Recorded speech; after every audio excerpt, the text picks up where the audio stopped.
Hello, this is Grace talking, also known as Grey Fable. You are listening to the 4th episode of Arkenmore, D&D Noir.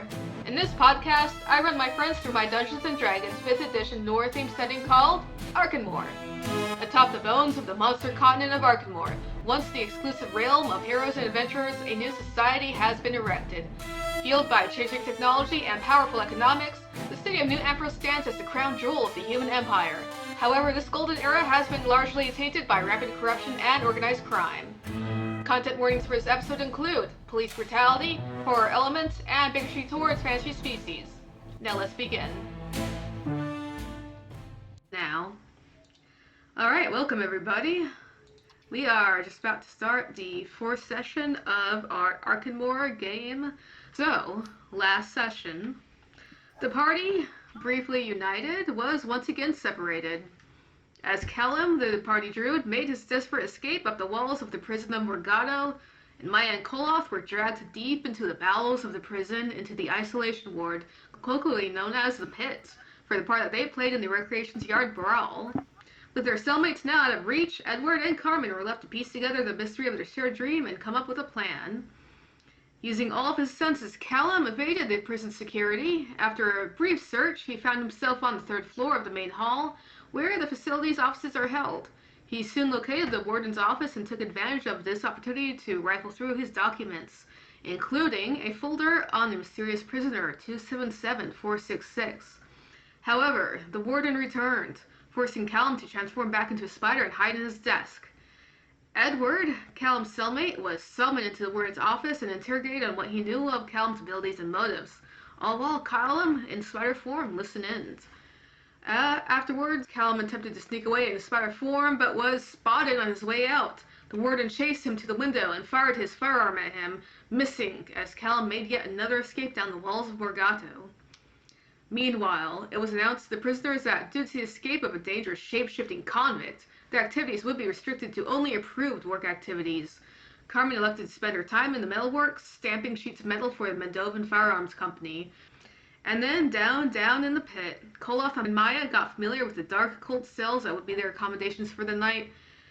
This was Maya's first time in the pit, and she wasted no time angering the security guards. Koloth, however, had spent plenty of time in the pit, both for his prior actions and for the officer's bigotry towards his species as a hobgoblin. He went through his usual routine of exercise and spiritual meditations, but just as his mind began to settle, he noticed he was not alone. In the corner of his cell, he spotted the impossible, a dwarf wearing boiled leather armor, hunched over and muttering to himself in Dwarfish. As Koloth attempted to communicate, he saw that the dwarf was wounded. One word he caught the apparition saying over and over again was Goroti. The dwarf proceeded to stand and walk through the shut cell door as if it wasn't there. And that is where we will pick up today. As evening now descends over Morgato and every character faces the unknown of what the next night will bring. So, although Callum has gone a fair bit of screen time, I do want to go back to him again right now because his actions will kind of steer what might happen for other people as they make their own decisions going forward. So, alright. Callum, last we left off from your point of view, you had just escaped the attempted assault from the warden, Gareth Cromwell, as you made, once again, fleeing down the walls in your spider form of the facility. You got some things out of that visit, some documents that I know that y'all are very interested in seeing. Having just burned another use of wild shape, the second and last one of the day, so that is 1 hour. I believe I was headed for the library last time. I had kind of gotten out of the building and then made the decision to go back in at a different level, assuming that if they sent more people after me, they would probably be looking like they wouldn't know that I had gone back into the building. I need to find a safe space where I can ideally review these files and then take a short rest, so that I can get another use back, basically. So I think what I want to do. What approximately what time of day is it now? Would you say? So I said we were picking up at evening, but since last session was split between people's perspectives so much, we might be split across time and space. So for you, Time knife. yeah, we're time knifing things right now. So I'm gonna Alright.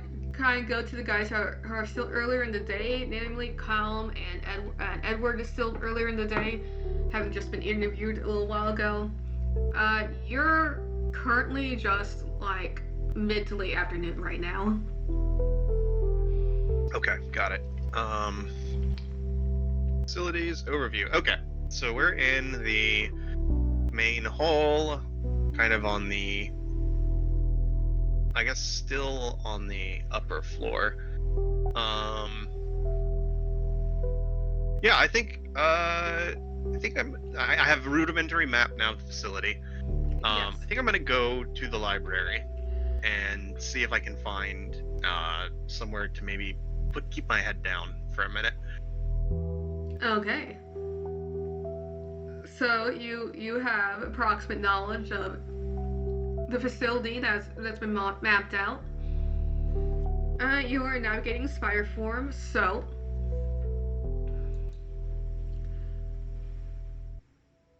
let's see, for navigating there and safely and finding the correct spot, I think that could be a good cause for a survival roll. You Sure. would make it with advantage because you have the map, or at least you've studied the map. All right.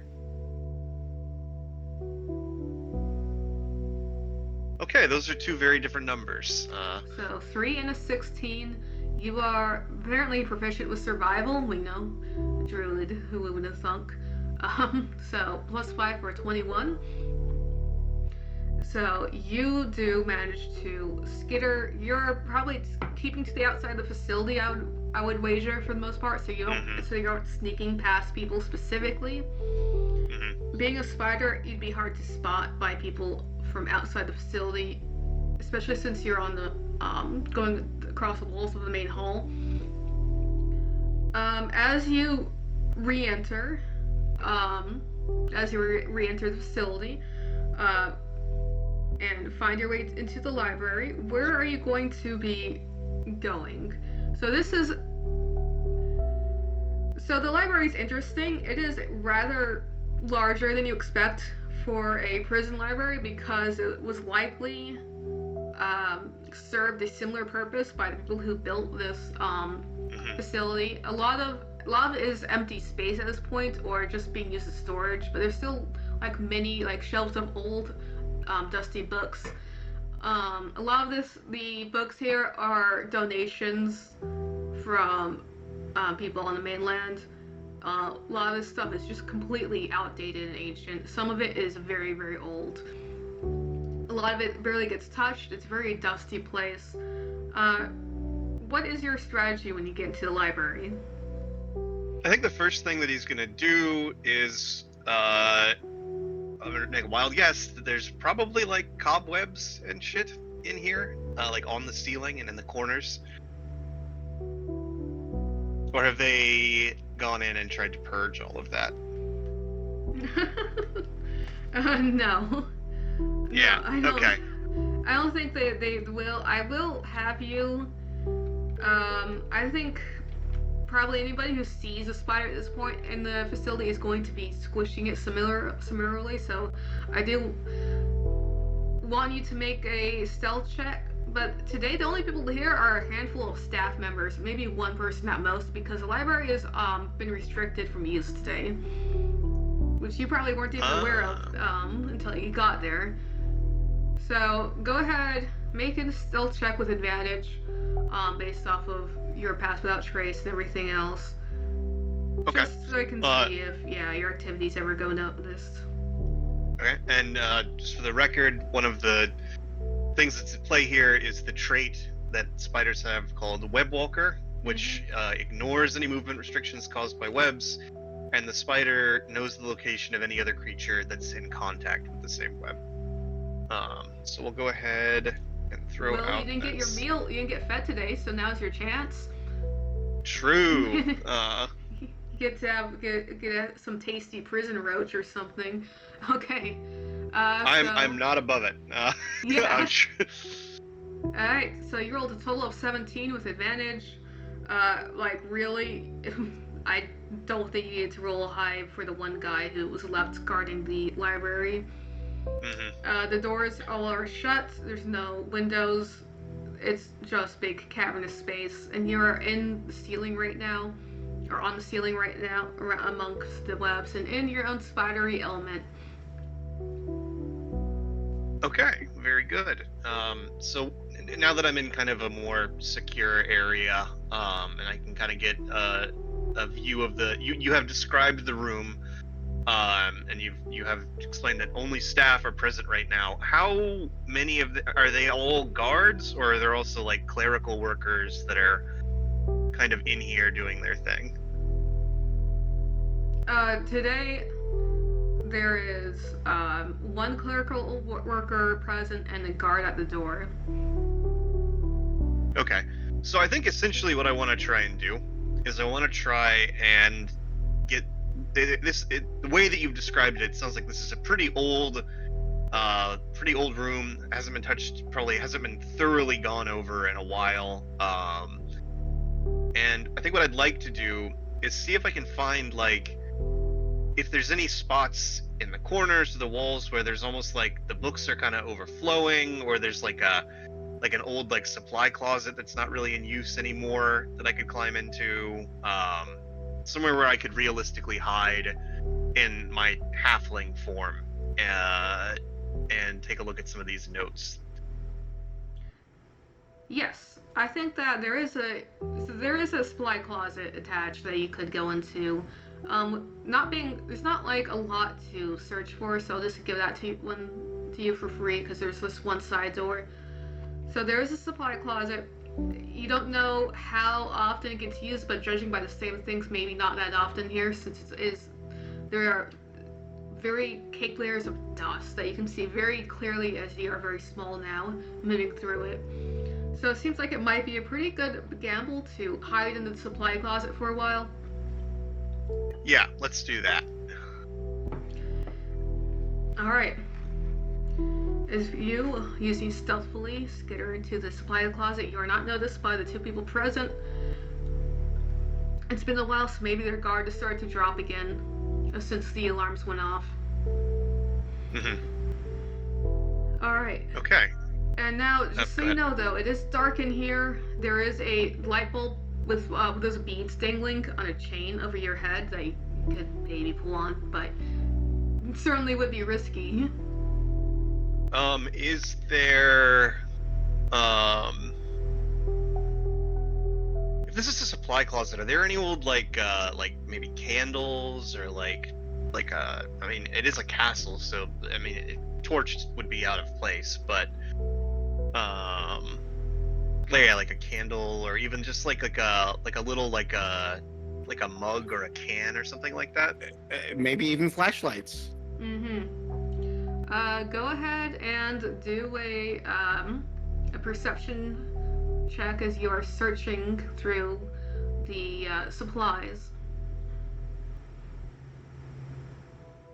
Is an 11 total. Alright. With an 11, not the greatest roll, you find, of the things you could use, you find there are some empty cans,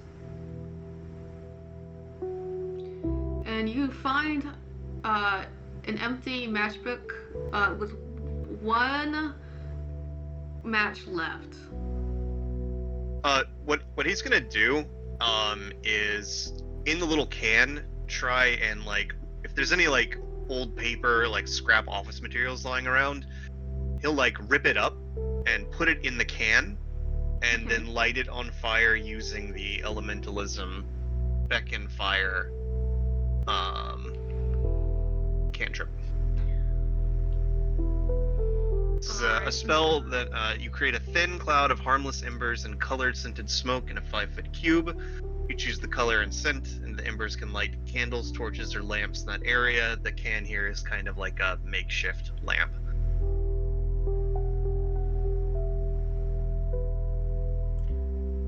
Scented smoke? Interesting. Are you able, so you can choose the scent and the color. What are you going to go for if you're going to use that effect? Mold. What's that? Mold. Mold. Okay. Yeah, like rotting paper, like old library smells. Very, very clever. I was about to make a roll to see if someone noticed that you lit a fire in the library. But that spell actually lets you... Yeah. It's just a tiny little, like, hobo can that wouldn't give off as much light as, like, pulling the actual light bulb is I'm the gonna make idea. a roll, but probably won't... This probably won't do anything, but let's see how high they get. Okay. So... Rolled a d20 for the clerk, and they rolled a 9 on their perception. So, with this little makeshift firelight you made for yourself, this little campfire in a can,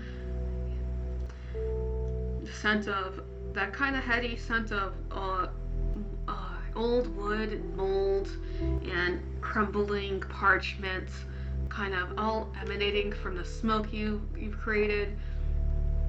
It's actually not the most terrible thing to be smelling, and you have a little bit of light that's not so far being noticed. Alright. I want to shuffle through some of these papers that I found about prisoner... Which one? Alright. The mystery prisoner. There is... Be anyone. Alright. I mean, specific number. For a dramatic effect, I think I'm going to give this handout to Dan and let him study it for a little bit and then pivot. You know what? He can share it to us in character. I want to hear it in character. Alright. Alright, let me pull up my handouts real quick. So this is what I'm giving you. There's a lot in this folder. And I might DM you to like just kind of give you a summary of what else is in there. But these are the first couple pages are gonna be what I'm handing you right now. Yep, I got it. Thank you very much. Wonderful. All right. And while Callum is hiding, holding up in the supply closet in the library at this moment. It's a shame that the library is closed today. Understandable, considering there's a druid on the loose. There's a dangerous shapeshifter, yes. Fool me. No, I'm not. I'm not no harm to anybody. It's a little spider. All right, so, I'd like to pivot to Edward. I want to go back in time to when you get dismissed back from your visit with Warden Cromwell.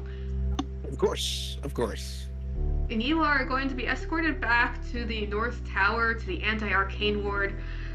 Unfortunately, as a magical caster who is incarcerated in this facility, you do not get to partake in the joyous activities that people get to do usually, like working in the metalworks or earning credits by cleaning floors or changing bedpans in the clinic. You guys do get access to library books by request. Most of the time, you are sequestered to the Anti-arcane Ward because it is too difficult for them to use anti-arcane measures on every individual if you're scattered across the prison. So because of that, you are escorted back to your cell in the North Tower. Not being able to do manual labor is a cross I must bear. Indeed. Now, for the first time in months, your cell is not being shared with your companion, Callum. True. The silence is deafening. Edward likes to talk to people. Edward likes having a conversation. Edward likes people. He's been robbed of that now, so he's here sitting in the cell. Now, you do have your cell block partners. You do have Lester Locks and his cellmate, the one who's not much for conversation, John Taylor, the recovering iCore addict.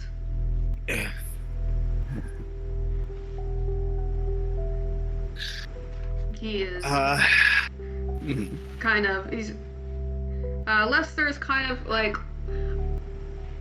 lounging against the bars. He's like, hey, Edward. Yes, Les. So that was good to hear from you. I hope you were able to enjoy your meal. Oh, thank you. My stomach is still kind of like shows like this kind of he's really skinny, but he's got like this like little like round like pot folds right now. Oh, so much fuller than it's been in weeks. Oh, thank you. Say, little Callum, you think he really escaped? From this place, I don't know. I'll be honest, Les. I know precious little about this island and precious little about what Cal can do. Maybe when he crawled up there as a spider, he pivoted around the side and flopped into the ocean as a fish. Yeah, that's what I would do. Well, though I turned into a spider, if I could do that, I would just turn into a bird and fly away.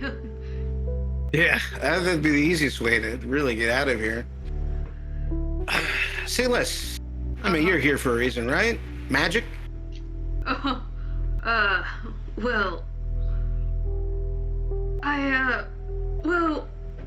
I was a little bit behind in my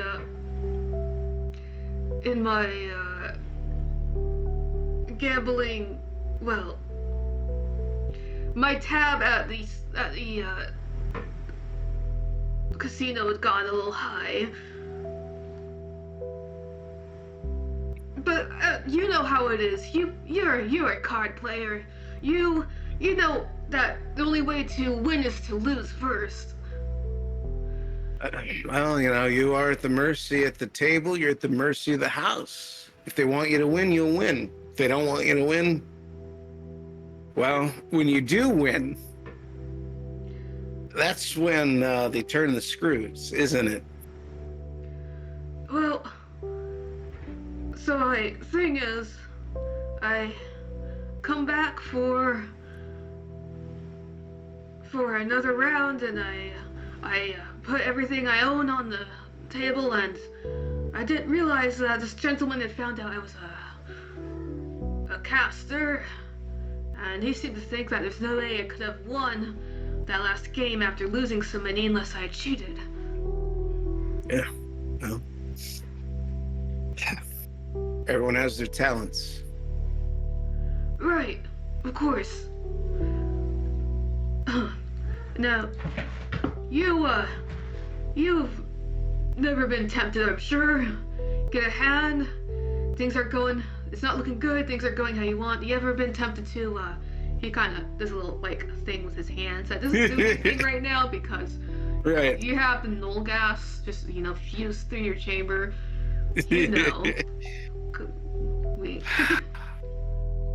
That's the thing. I've always been tempted, and when I started out, it wasn't just temptation. I did it, and I got caught. That was before, as he kind of lazily gestures around the bars, the finger gesture. It was before that. I got caught, and I learned a hard lesson then. You don't... The house. If they catch you doing that, it's not going to end well for you. So yeah, I was tempted. I even did it, and did not end well for me. Gives you a knowing look and a nod. Vildom. Oh, Night City. I'm very familiar with that place. I eat, live, sleep, breathe the place. Oh, Night City, how I miss those lights. Oh, dazzling. Yes. Yeah. Gave everything I owned for Night City. Oh. Then, when I thought they didn't have anything else to give them, I was wrong. He gestures out the prison. I had plenty they could take. Yeah. Ain't that the truth? Say less. Before you were into the cards, I mean, you seem quite capable. Ken does the gesture to kind of clue him in what he's referring to. What brought you to Nighttown to just gamble away your gifts? Happened after my second divorce. Well, okay. Maybe that's not the whole story. It was right before my second divorce. Yeah. Yeah, well, son, I have to tell you, you're young. You still got a lot ahead of you. After a few decades of, sludging away at the same job, nothing changing. You get hunger for more. You start chasing the glamour of your youth. It gets hard to, stay on the straight and narrow, even when you're older. Yeah. I thought I had a good life ahead of me after I graduated from the academy and got my magic license and all of that. Yep, things were looking up. But, the house, the kids, all of it, it's not all that's cracked up to be. Tell you what, a little empty inside sometimes.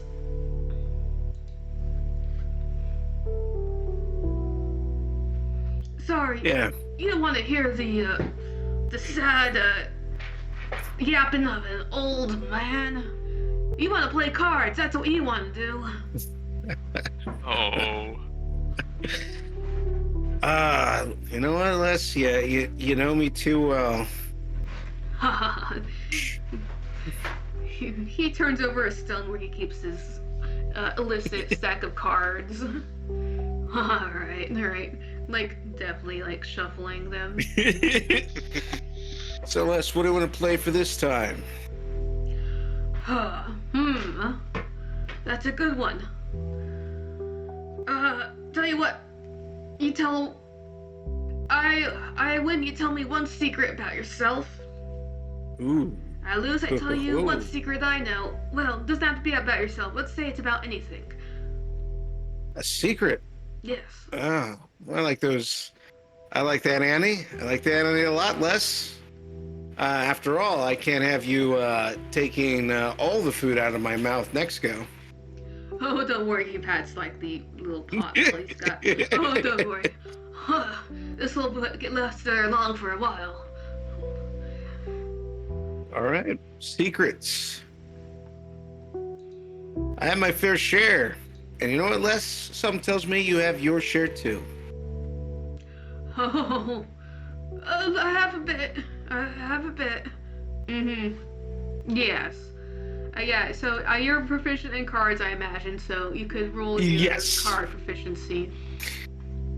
This is going to be a. I am going to push for kind of a give and take. I am going to attempt to win some and forcibly lose some so that we have this back and forth. All right. So instead of making an opposed roll, in that case, go ahead and let me see how good you're at navigating this. Okay. This give and take that you're attempting. For sure. What kind of skill do you want to call for? Let's see. For a gambling game, I think that you could argue intelligence if you're looking at the odds. You could argue charisma if you are using your bluffing abilities or persuasion to try and to try and get the other person to forfeit when you want, or to give him let him know he's got winning odds, or make him think that you're pretending to not be losing, if that makes sense. I would. I'm going to basically. It's this constant talking. I'm talking him into things. I'm talking him out of things. I'm going to use charisma. All right. Go ahead and make your roll. All right. Natural 19 for a total of 24. All right. Yeah, and that's obviously going to be Edward's forte. Is I imagine as someone who plays by feel rather than by Yes, calculating it's his true. odds. And he plays. Oh, he yes. plays up the tables, I imagine. So yeah, you're familiar with Lester Lux's style. You once again get him, convince him that he is very willfully beating you, and that's not you losing hands on purpose. And otherwise, sometimes you take advantage of that and give yourself the upper hand on purpose. So you guys get a back and forth going. Yes. So the goal is basically like he gives up a secret, and I will likewise give up a secret. Well, let me see. Do you want to hear a secret from the academy, or you want to hear a secret I heard from the prison? From the prison staff. Oh, you tempt me so much less, as much as I'm here in the moment, I'm here in the now in the prison, which is very, it is pulling. However, your home life, there's so much I want to know about you. I am betwixt possibilities here. And he makes a show of kind of debating between knowing of his own current circumstances, knowing more about the prison, and less himself. Well, considering everything that's happened today, I guess I'm gonna play it safe, Les. You know me, I like playing it safe. Uh-huh. What secret do you know about the prison? Okay. Well, I heard about the one who lives at the top of the tower. The number prisoner? The one who never leaves? Seven, yes.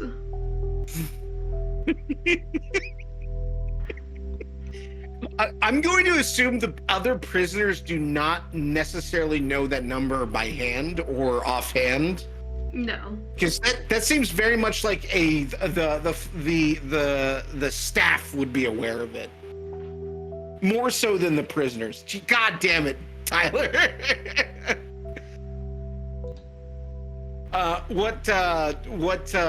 Edwards basically emphasizing is like the prisoner who does not leave his cell and has all eyes on them. Yes. I heard that he can cast magic even with the null gas on.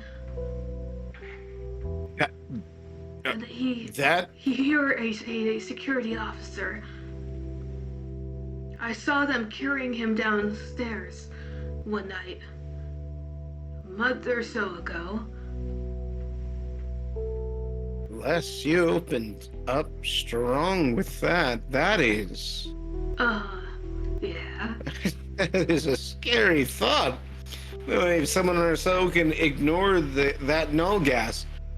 You know, I may not be as experienced as you, as touched with the with magic as you are, but when that gas hits, I feel robbed of feeling and ability. Oh, and you have to tell me, I've been using magic since I was a young man, and, well, since being in the facility, it's like I got my legs tied together or something. My arm tied behind my back. It's terrible. Yeah. But this prisoner's able to ignore that. That's scary.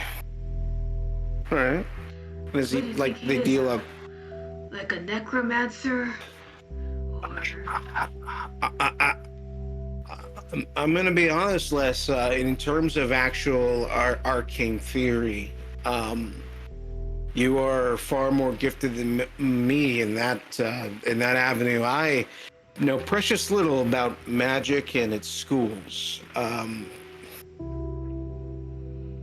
I imagine my realm of expertise, my own general knowledge, mirrors that of your wayward cellmate.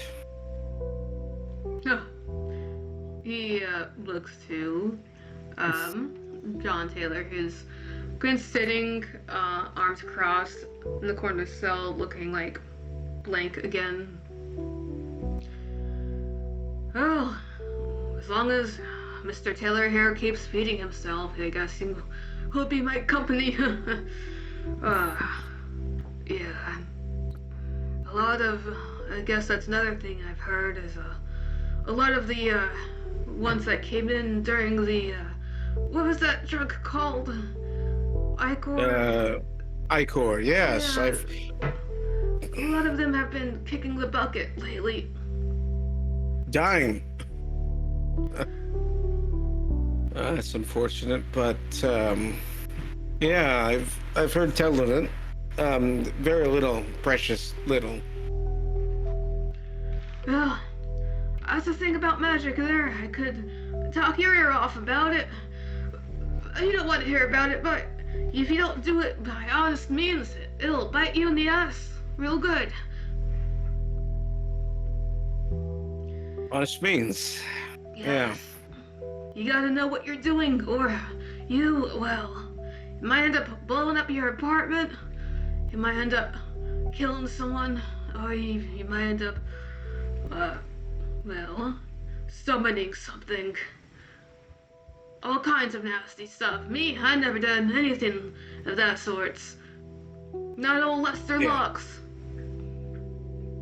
Yeah, of course, Les. I mean, you seem to have it all figured out. If anyone knows magic, if anyone who's, not gonna have it go out of control, I don't see it being you. Oh, speaking of, boy, I've been talking enough. You owe me a secret. I do. All right, Les. You gave me 2 tantalizing options. I'll give you 2 tantalizing options. My time in Nighttown, or my time before Nighttown. I believe. What's like the fancy part of Arkenmore, where Edward was originally from? The Westerly Hills. Ah, the hills. Sorry, the Southerly That's Hills. easy. The Southerly Hills. The Southerly Hills.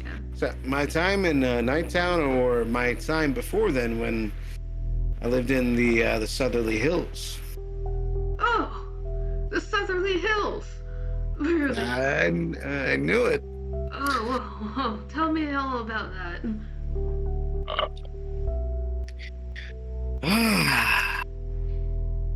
Well, I'm a secret. All right, I'm a son of a famous actress. You might know her, Les. You might know her. Oh? Shares a last name of mine, Carter. Wait, no. Oh, Les, I see that twinkle of recognition. No, I never would have thought it was anything but coincidence. Oh, in this prison, Les, come on. No such thing as coincidence. Oh, but I haven't heard about Greer Carter in, years. Yeah, you know what? Yeah, she hasn't acted in quite some time, but she's still, Oh, as I understand, still quite active in the social sphere. I've seen all of her pictures, yes. She was a, damn fine broad. I mean, sorry, I guess that's your mother. She's younger than I am. Hope you understand, but wow. No, That lady's it's got eyes that will charm a man without any kind of spells. yeah, no magic involved. Yeah, that's Greer Carter. That is my mom. That's one secret, and I'm pretty sure you're the only one who is aware of that in this prison. Oh, thank you, Edward. I'd tip my cap off to you if they let me have one. I know, you know, it was a well-earned secret. You play a mean hand. Wow.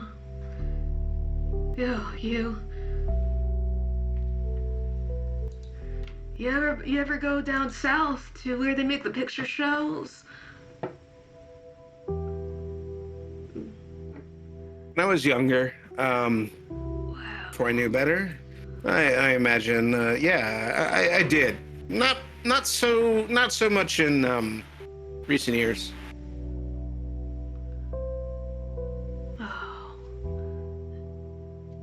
Oh, man.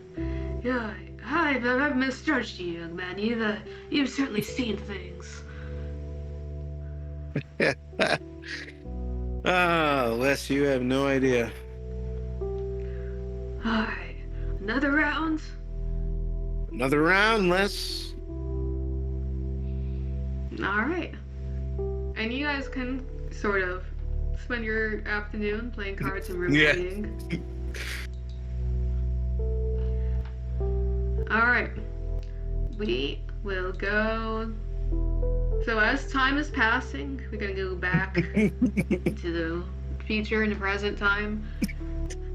We're gonna go back to Carmen after she has finished her time in the millworks, and she is escorted back to her cell. Now, notably, as the day's getting late and sunset's coming upon you soon, your night, is going to be quieter possibly than you've ever had it. Not only is your cellmate Maya gone, being isolated in the isolation ward in the pit, so is the loudest person on your cell block, Callum Creed, who is equally being punished for the part she's played. Carmen isn't used to quiet anymore. No. She's not loud, typically. Not anymore. Not unless she needs. What she would do is split the biscuit that she took from the cafeteria in half, and then half it again. So that 3/4 remains still in a napkin.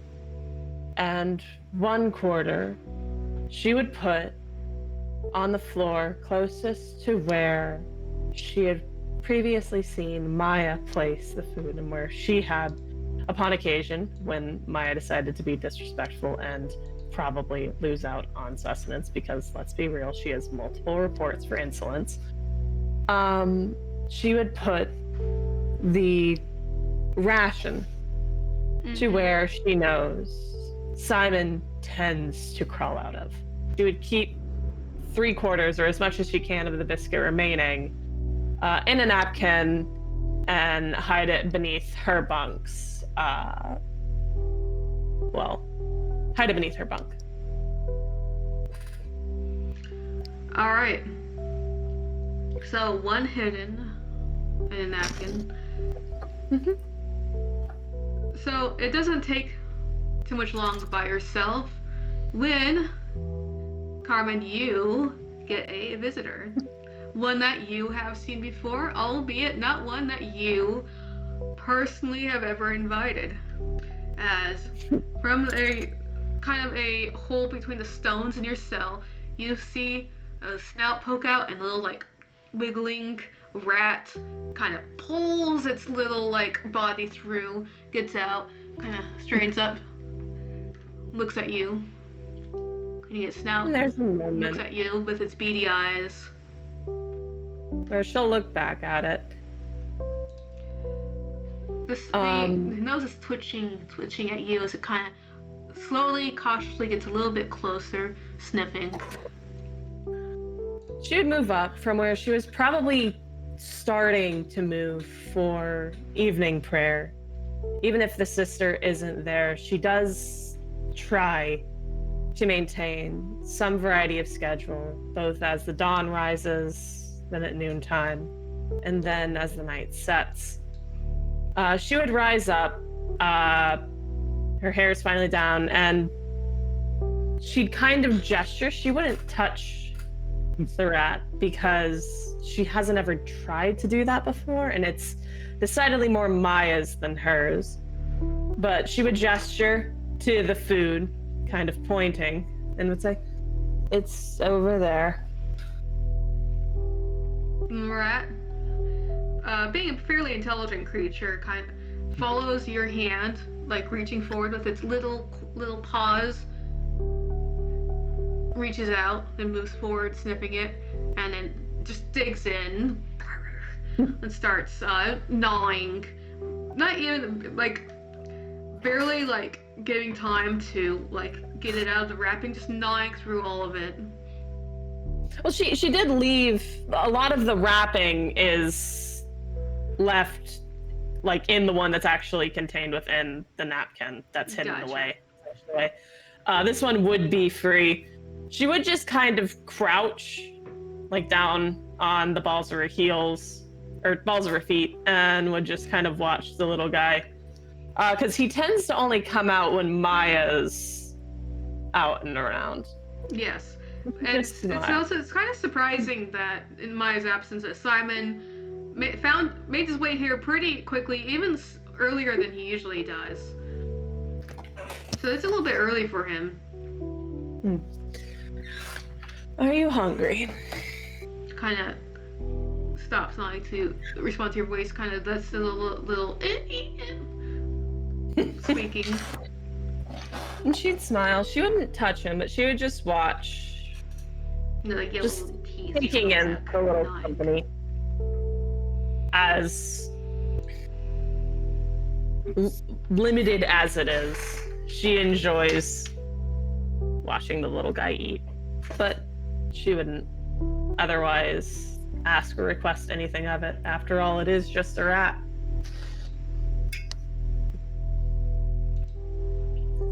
All right.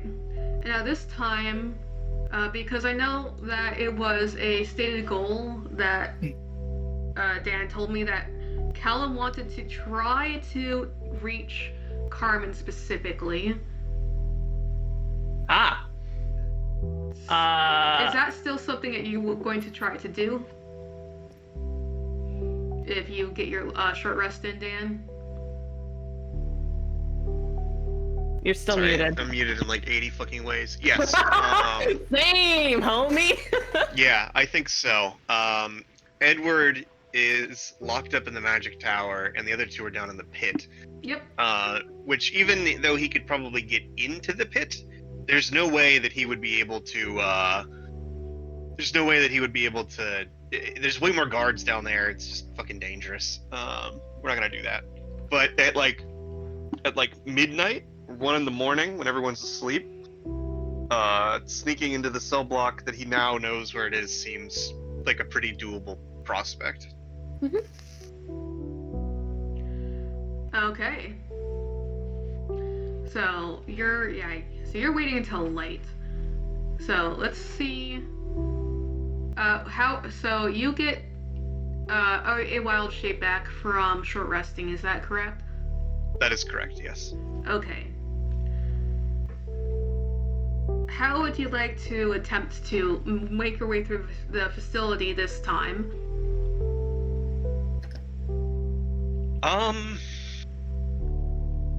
I think this time, not as a spider, but as a black cat.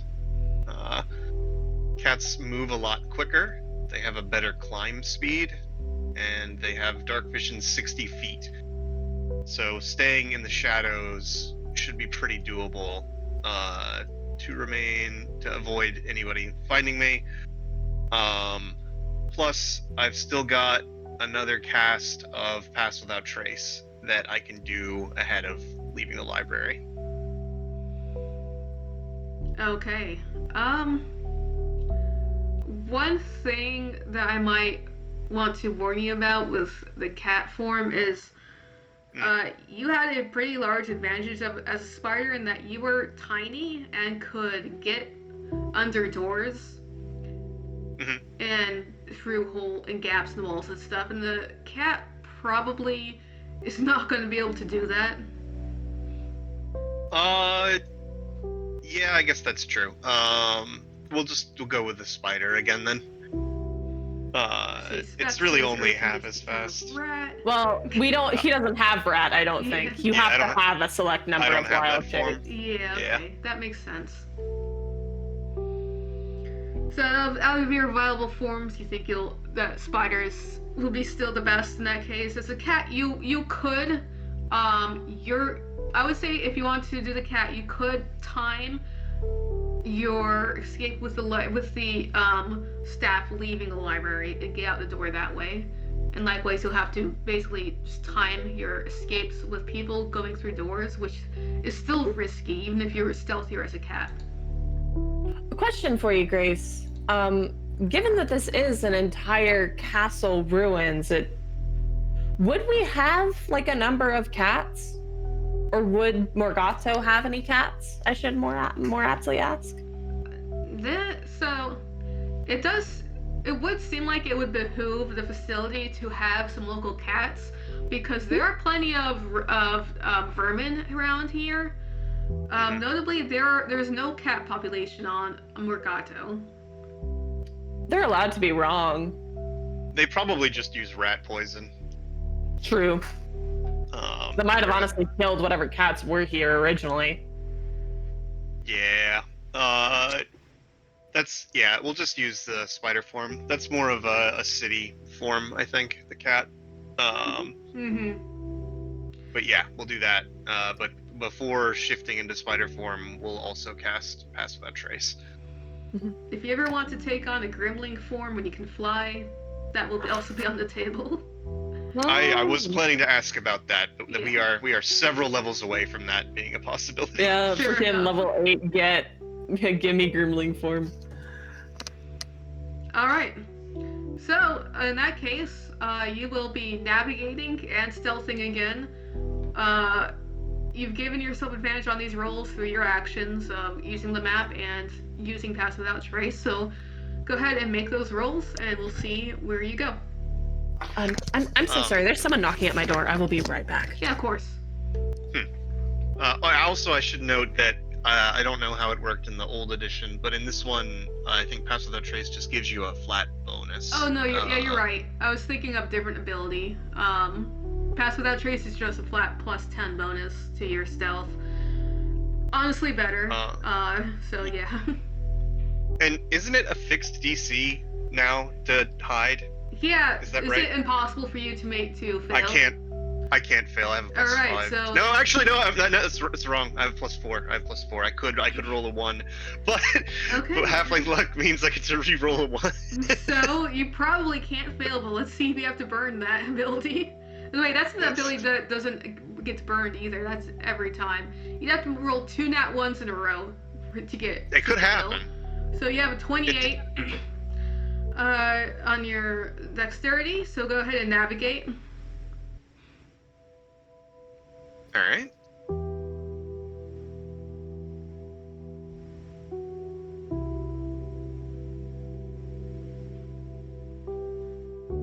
All right, back. Sorry about that.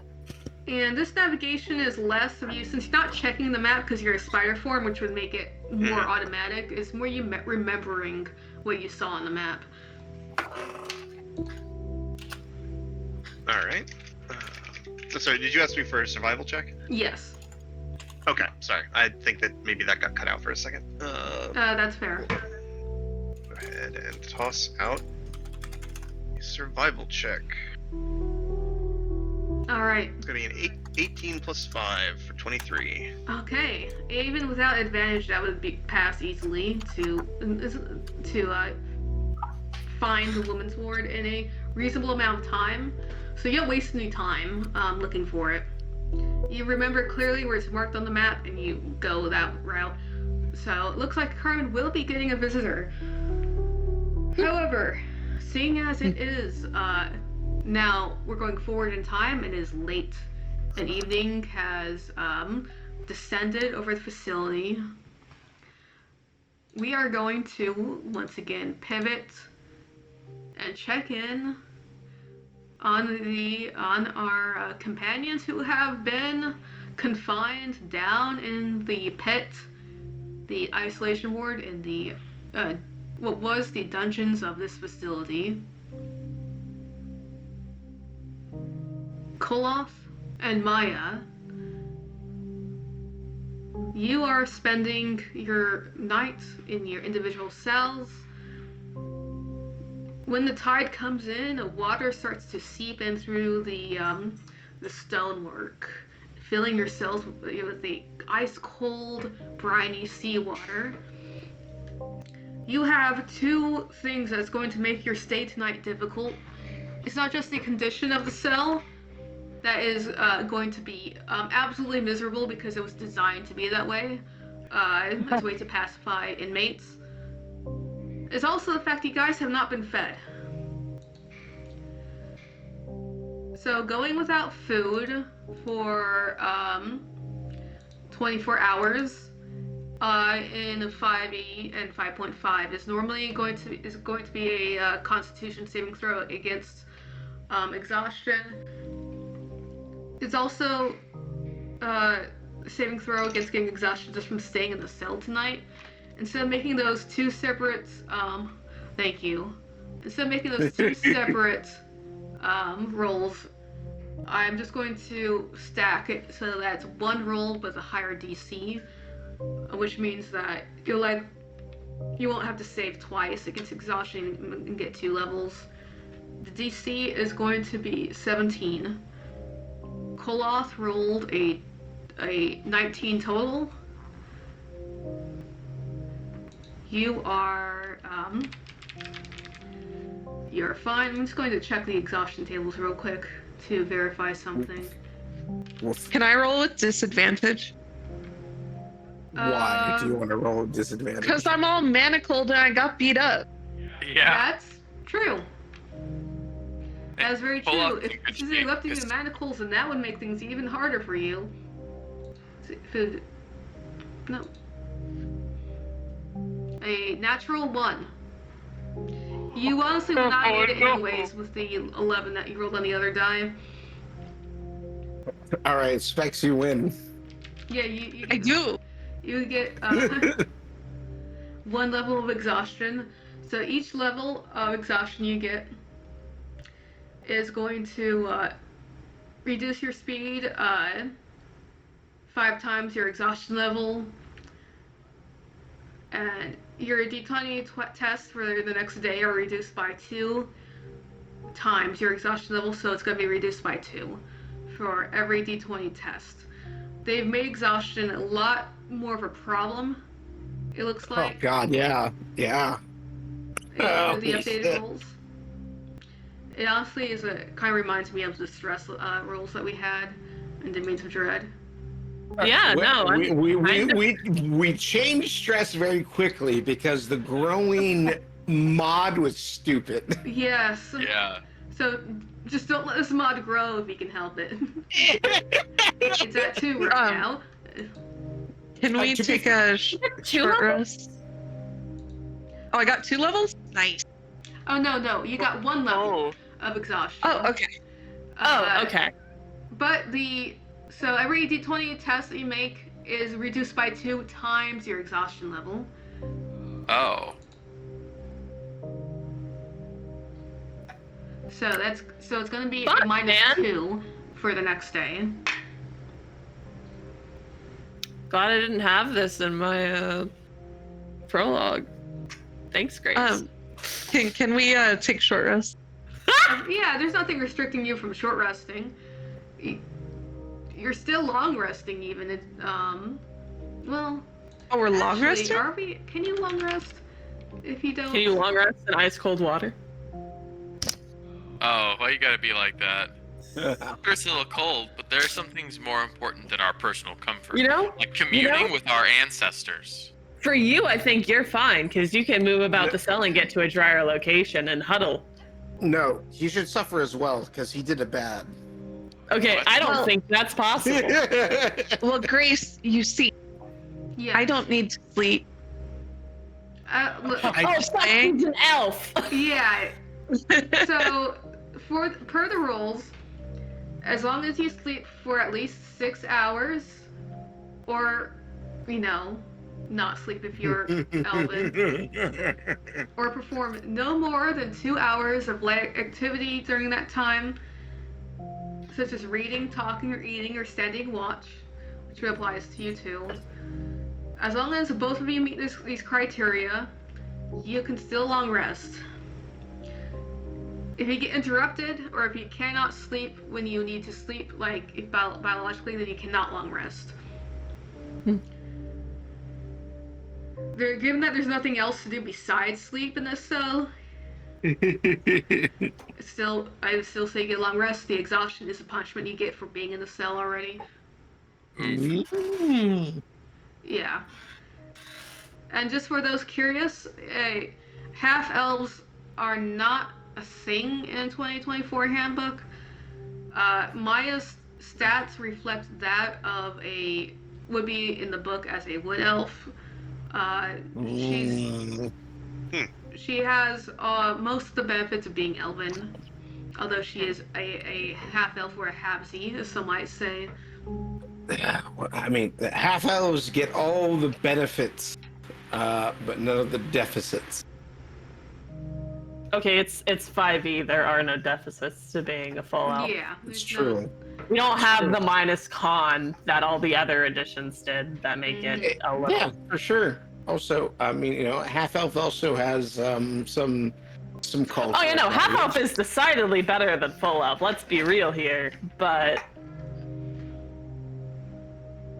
Depends on how you interpret better, right? half elf master race. But So we're going more by the Vulcan rules than as the old school D&D rules, with being a half makes you mostly the same as being full. Mhm. Some of your human ancestry might become pertinent at some point, which we'll explore. I imagine. Well, fortunately, you only have to explore this with one person. Mm-hmm. How do you know that we're not all halvesies? All right, Well, hobgoblin. I don't think that's something that you would probably say in character, Koloff. Oh no, yeah, that was absolutely not, of course.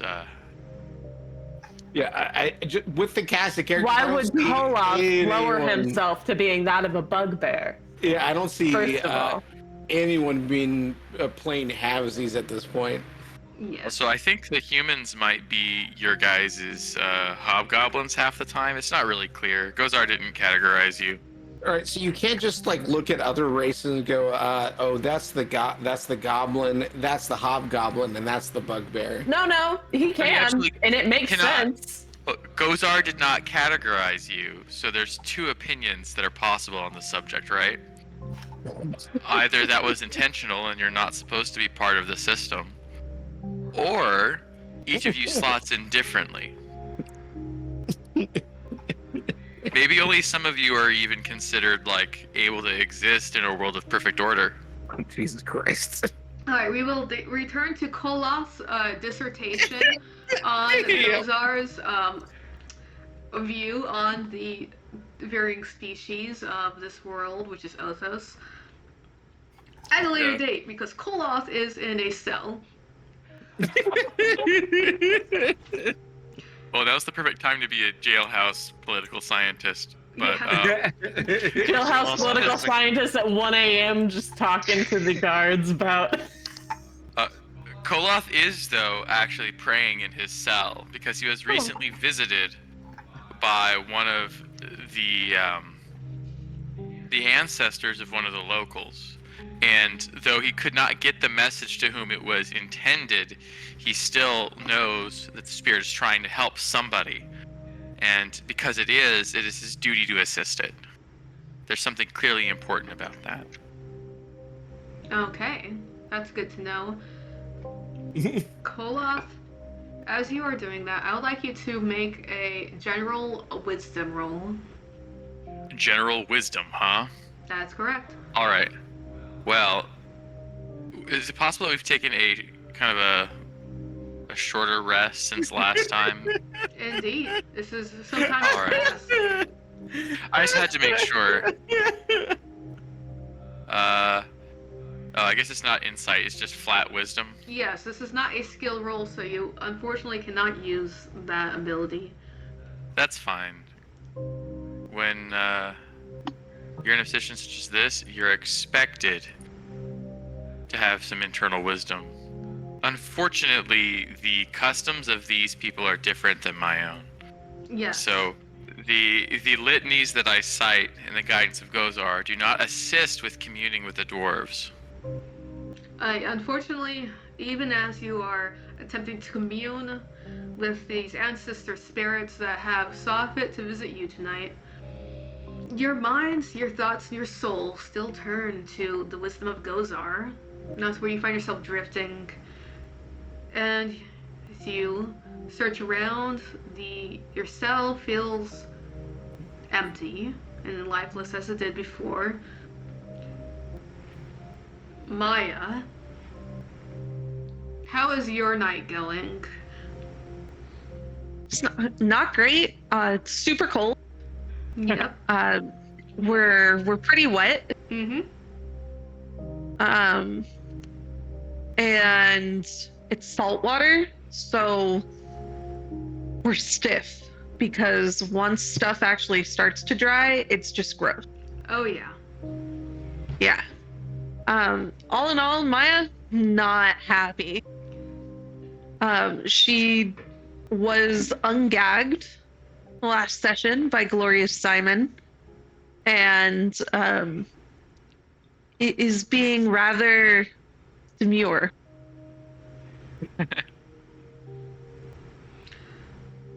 Maya,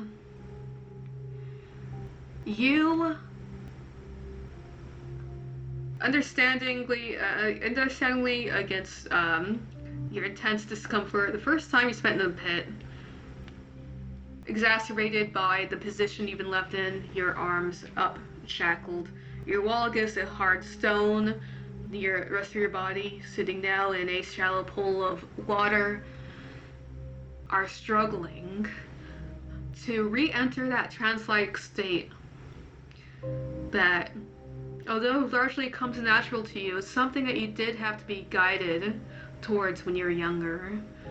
Since your mother, understandably, did not know how to treat or raise a child with elven blood, as you are. And it was your father who... Oh, go ahead. I mean, Maya's mother doesn't know how to treat children anyway. Ooh. It is likely that you won't have fared much better as a fully human child either, in retrospect. Even when you think back, she did seem to at least try when you were younger. At least from what you can remember. And your father had to come in during those difficult nights when you could not rest. Because unlike a human child, you just couldn't be tucked into a bed and given nightlight and read a story until you fell asleep, because you don't sleep. You can't. Never fully. Your father, though, there's times when he bothered to be there, to be present. He showed you the way, the means of entering the trance-like state that would finally let your mind rest. It's almost like meditation. He gave you some old elven, something like poetry, words that you repeat over and over again in your head to try and trigger that trance-like state. And sometimes you can invent your own things to meditate on instead, once you got older. As you're focusing on this, you realize, and the words in your head are changing. But wait. It's not coming from inside of you, it's coming from without. From around your cell. You hear a voice chanting. Not in Elven, not in the common language. It sounds, once again, the second time tonight, you sound something that hears vaguely dwarfish. But there's something about it that's just off. The accent, the words themselves are a little bit different. And you try to parse out, you hear the words, "We need to get out, we need to get out, we need to get out, we need to escape, we need to escape, we need to escape."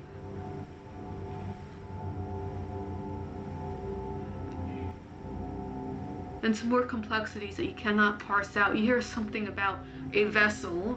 We need to get to the vessel.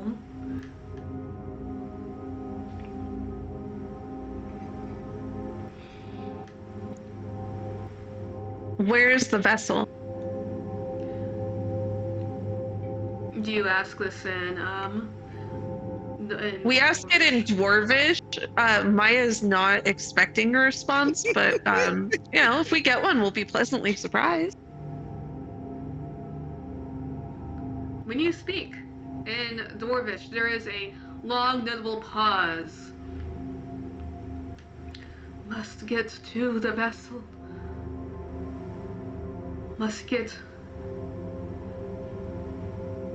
We must get to the vessel below. You hear the word, something that sounds like the word for a port. Get through the passage. Get through the passage. Do you respond?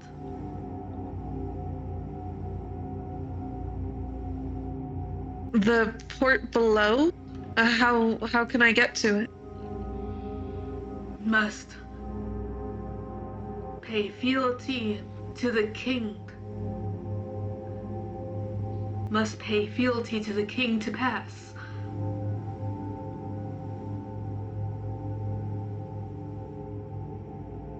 I can't pay any fealty like this. You wouldn't happen to be able to help me out of these chains, would you? You say that, and the wall in front of you, you can see in the dark with your elven ancestry, a face pushes out through the stonework. The face of looks to be an adult, male-presenting dwarf with a long, scraggly beard. He's wearing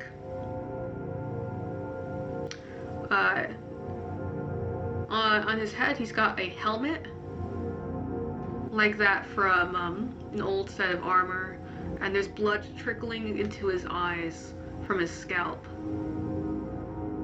Eyes that are wide, that look darkened below and haunted. No time to free prisoners. It is coming. You hear that word again. The garrote. The thing that devours. What is the garrote? That devours all. Comes. The barricade will not hold longer. And the face passes back into the wall.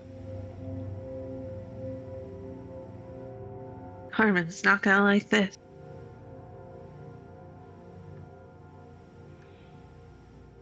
Speaking of Carmen, we can go, as the night passes, past the witching hour, Carmen back in her cell.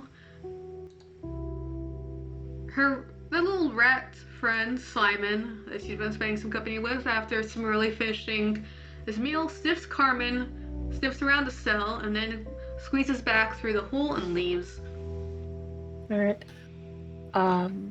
She would... Simon's been here. We need to make sure. We would grab the biscuit from where we've hidden it beneath our bed. Is there like a ledge or anything by our beds, or is it just like a bunk bed type system? It's a bunk bed system. Who's sleeping on top? I'll let you guys decide. Maya sleeps on top. Carmen sleeps on bottom. We do not care. But even so, she would, because since Simon has been here, we would actually bring the napkin wrapped, probably some variety of yield paraffin or whatever they actually give us in prison. Mm-hmm. She'd put the biscuit in a place where she thinks Simon probably can't reach. And before she does go to bed because she wakes up early. All right. Her system is pretty regimentally scheduled, which is probably one of the annoyances that Maya has with her. And it is roughly 1 a.m. when Callum, in his spider form, enters the woman's ward.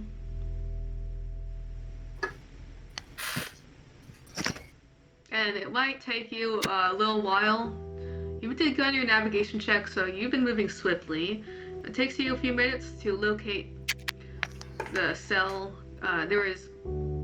I do know what cell number she's in from Perfect. the documents. Yeah, excellent. Although he doesn't stay in the men's ward, so the actual layout of the place is probably unfamiliar to him, but it probably is easier to find with the number.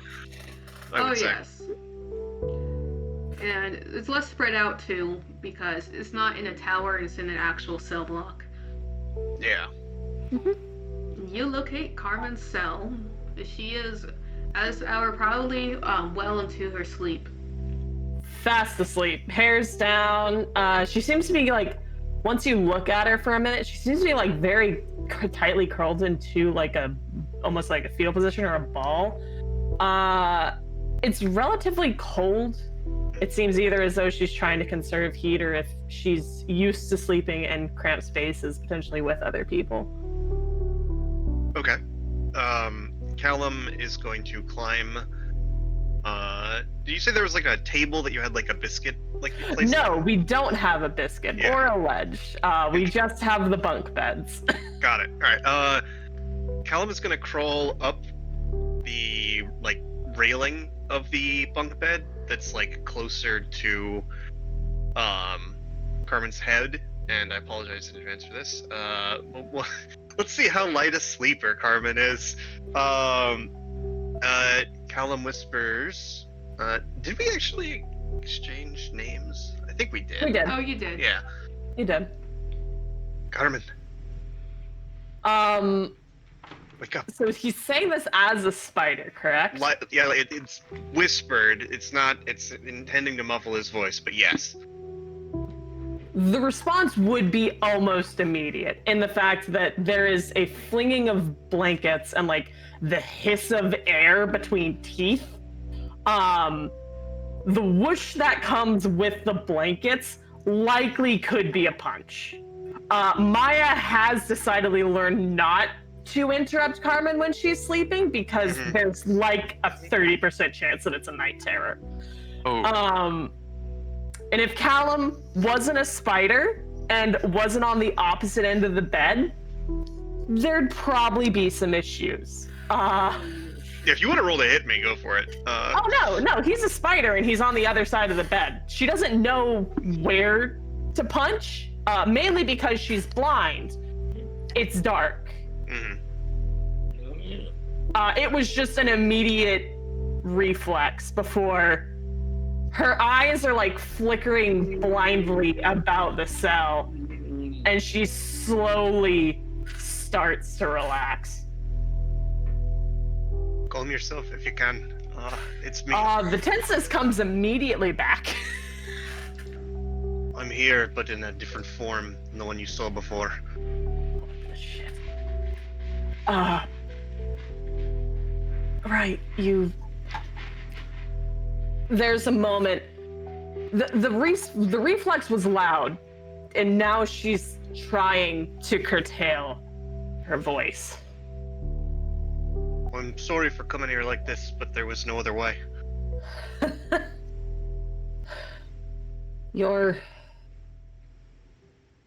Okay. You turned into a beast, an animal? Beast with 8 legs, yes. It was the only way I could think of to get away. You didn't get away. Why didn't you get away? There's no way off the island. And besides, I wouldn't want to leave Edward here. There's a blink of pause. You turn into a spider, can't you turn into a fish? No. Never learned that one, unfortunately. Even if I had, it's too far. This ability is limited. And she like moves and kind of unfurls from her bald position, giving Callum space on the bed, even in his spider form. How long can you be that? An hour, the best of times. How long have you been that? To get here, that is a Grace question. To get here from the library. You rolled well. It probably only took you like about 20-25 minutes. I've got the better part of half an hour or so, I'd say. Listen, we need to act fast. You should be careful with that magic of yours. She's like saying it, and she's still like half asleep. He will crawl down the bedpost and like over to the space that she's made for him. Edward's in the tower, and you're here. The other two in the pit. The only one I could get to. It's already spread to your soul. Excuse You're me? more comfortable as a beast than man at this point, aren't you? I'm pretty comfortable in either form. Yeah, you came as a bear. That... She yawns and then looks at him, and she seems a bit more awake. All right, you're here. What are you hungry? Is that why you're here? The dream. I think I know what caused it. There's a blink, and she immediately appears more awake. What? There's a prisoner at the top of the tower. 277466. You told me. He's different. The null gas, it doesn't affect his magic. They're keeping him sedated, drugged. What can you do?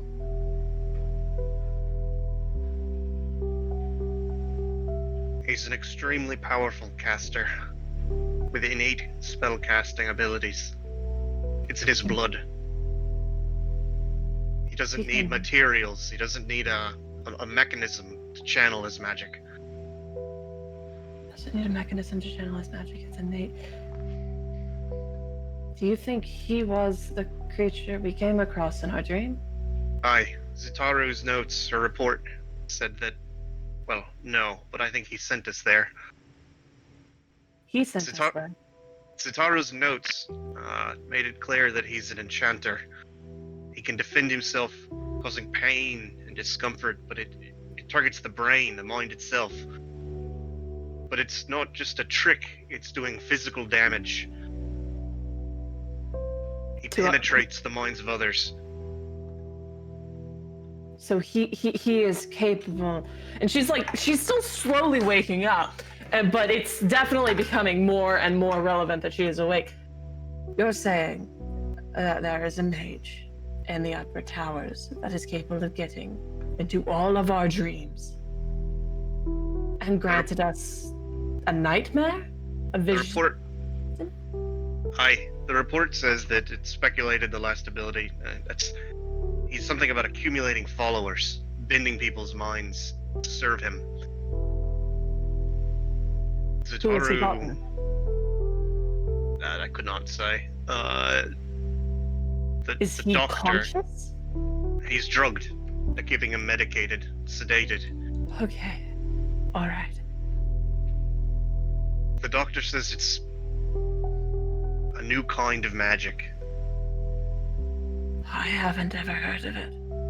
And Neither have there's a knowledge there that you wouldn't expect from a layman.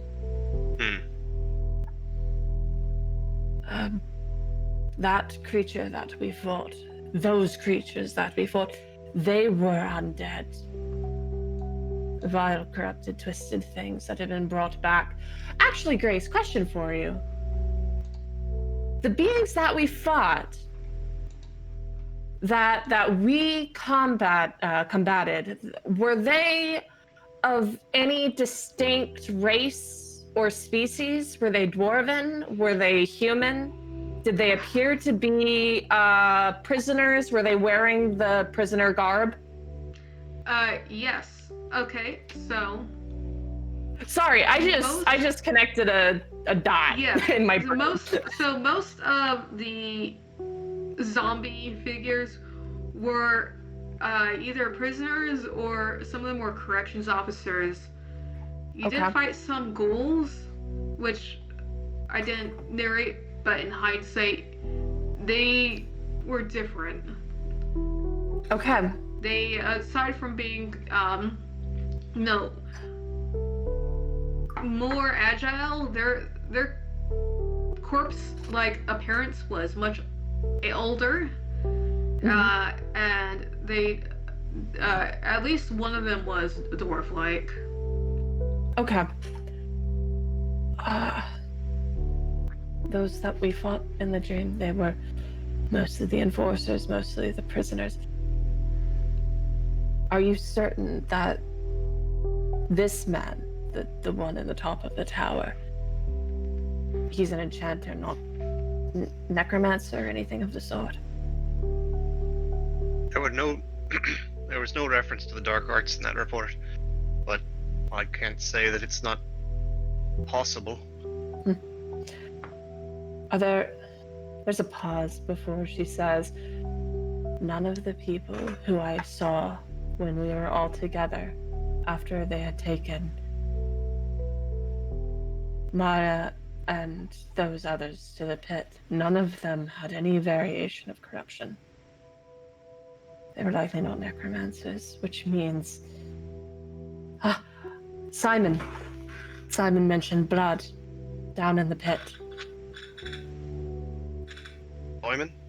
Maya's rat. I don't know what she's doing with him. A spider can't raise its eyebrows, but Edward was convinced that that dream was a vision, something that's going to pass and soon. Well, from what it sounds like regarding the papers you garnered, I don't know if it was a vision or a warning. It sounds like you're thinking it was a warning. Or am I mistaking you? A warning, or maybe we fit into this in some way that I don't understand. I don't know. He picked all of us for some reason. I assumed that me and Edward, it's because we could cast magic. Have you ever been to the pit? No. They keep us on a short leash in the tower.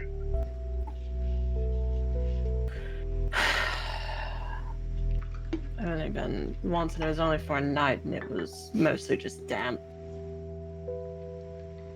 I had never remembered anything of blood or anything like that.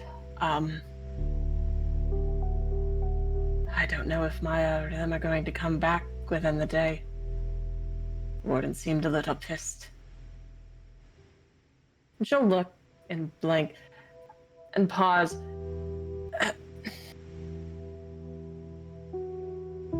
Pardon. Do you eat in that form? I'm not sure Have you that eaten?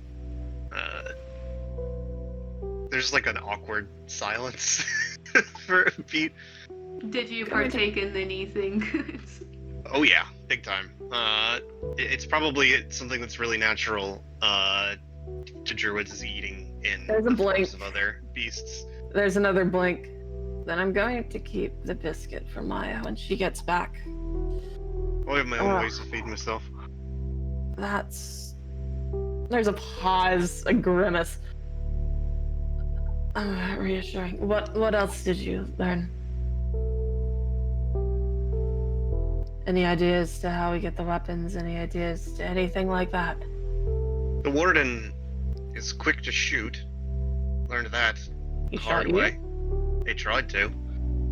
Was he a good shot? He missed. Ha! There's a chuckle, and it's genuine.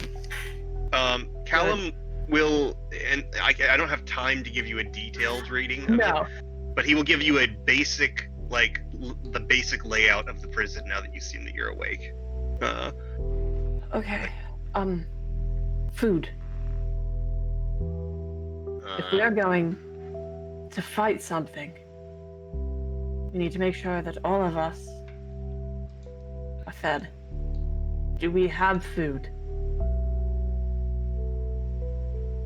I don't, but the cafeteria's in the lower hall. I mean, they Okay. were still feeding you one meal a day, no? One meal. That's enough. It's probably not going to be enough once people start to get angry. But do we know? We don't know when this is going to come to pass. There was another report. Hold please.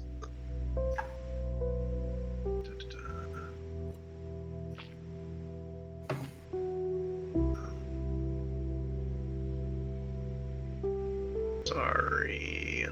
You're good. So much jumping around. He'll explain that there was another report that was from, it was a letter from the warden to a law enforcement official in the city. Right. The last name Powers, describing that the facility situation is very precarious in regards to food security. That's bad. If we are to fight, if there is going to be something here, we are going to need to make sure. We need food and weapons.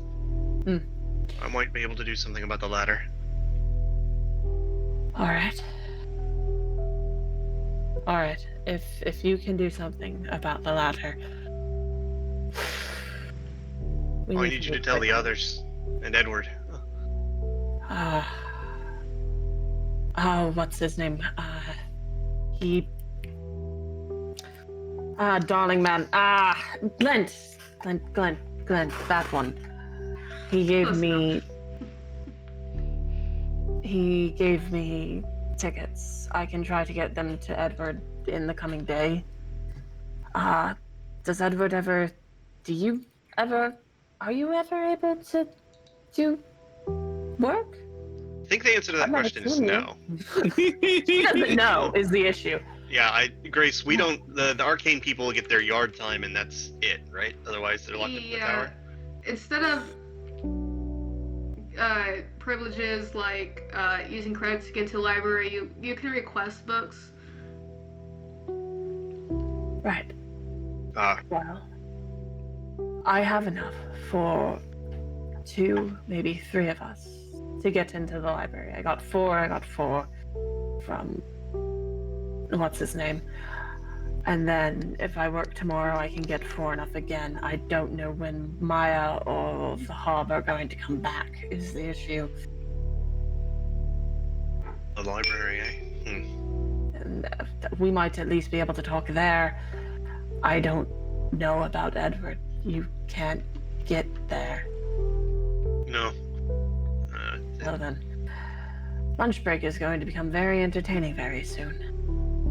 27746 might be able to, 466 might be able to use magic with null gas around, but I can't. I'll lose my form and it won't be pretty. No, you need to go. Do you have a hideout? Something like that. Do you have a safe hideout? Nowhere in this prison is safe for me. But we'll make do. They wouldn't expect you here.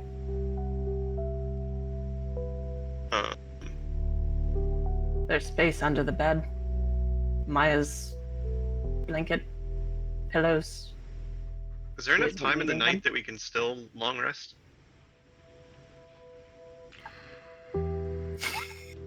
Let's see, you need I don't 6 know. hours. Yeah, it's funky. It's like 1. Yeah. Although in Oh. theory, I mean, I also can just short rest, I guess. I mean, you can just short rest. I mean, also, the fun thing is, if you're a spider, they're not gonna notice you under the bed. Or even as a halfling, they're not going to likely notice you under the bed. So mechanically, is there a limit on how many short rests that you can take? You just daisy chain them, or I don't really understand how that works for features that recharge on a short rest. That's an interesting question. I've never thought about daisy chaining short rest while using an ability that requires a short rest. The I don't copy wanna- lock slides Yeah. in. Like, I don't want to abuse anything. I just want to know mechanically, like, how that works with wild shape.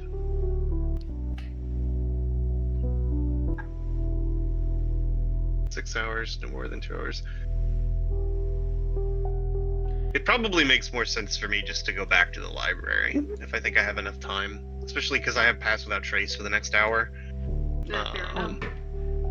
If you need it, I'll put at least the pillow down, so you'll have somewhere to sleep that's at least relatively comfy. She occasionally throws it. He appreciates your hospitality, but he's going to go back to his hiding spot in the library. It's too dangerous to potentially get caught in here, and it also would then link you to him, which has not happened yet. No. And it's probably better to avoid. Yeah, so I'm gonna go try and go back to the same hiding As spot you in the leave, she library. would whisper, though. Again, though, there's a pause. Almost conflicted. Be careful. The last thing that we need on this isle is the Ashen Plague or anything like it. There's another like beat of silence. I'll be careful. leaves. It's like not the time to get into that. No, it's not. She's just going to. I wouldn't know how to do that. Just to be clear. She doesn't know how it works. All right. Well, now you know. So I'm gonna get the hell out of here. All right. And as Callum leaves to go find his hiding hole in a storage facility closet, as nightfall deepens on the island prison of Morgato, and each one of you settles into an uneasy sleep. No, you are not visited by a shared dream like you had the night before. But it certainly is not the easiest night, especially for some of you, especially the ones in the pit below.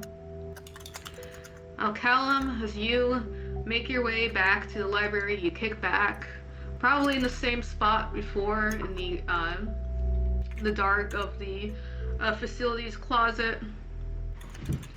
Unless you do find your rest propped up in the corner wall, you dream once again the dark clouds covering the face of the moon. This time, however, just as the clouds cover the face of the man in the moon, he looks down at you and you get a bright wink before they completely cover him.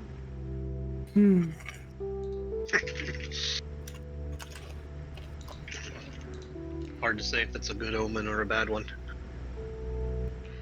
Koloth, you finally find your sleep. Disciplined as you are and accustomed to the punishments of the pit, you do get yourself into a restful slumber. However, even in your deepest sleep, you hear, as if from very far away, an echoing war drum. Ooh. Reverberating What kind of drums? on the edge of your consciousness, the toom, toom, toom, toom. Would that be enough to stir him, or is he probably just exhausted? No food. This is kind of on the edge of your consciousness rather than something that feels loud or real. Gotcha. So it subsumes the spirit. That's correct. Carmen, in your uneasy sleep, expecting perhaps another vision of sorts, you don't receive anything quite like that, but you do dream of her, of Mater Gloria. You see, you're standing before her in her office in the Grand Cathedral. She has her hands together looking at you, that warm, caring smile. My daughter, I'm afraid you find yourself lost in this place far away from the Sun Mother's light.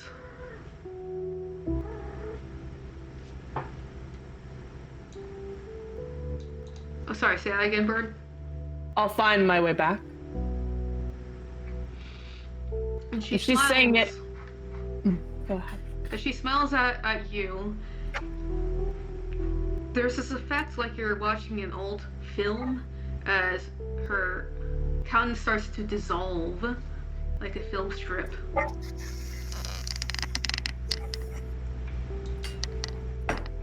That's awful. We wake up again with another night terror. Maya, you don't sleep. It is already disturbing enough that you had a dream the other night, forcibly, perhaps magically induced. You don't sleep, you stay, arms held up in position in your cell. The weariness the cold is starting to seep into your muscles, this deep ache setting in. Whilst you're not visited again, you get this sense throughout the entire night your very honed senses, almost predatory senses, you get this feeling as if you are being watched, observed by something. It feels almost hostile, like another predator waiting to pounce. Perhaps it is the stress induced by your position, the uneasiness of everything you've encountered so far. Maybe it's in your mind, but that combined with everything else makes it a very uneasy night of rest for you.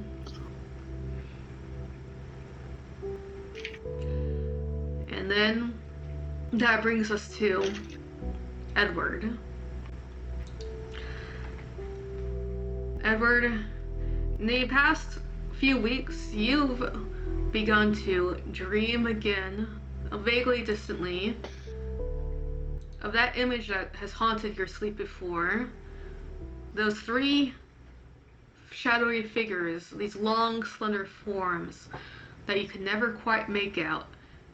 They were getting more and more vivid with each passing night.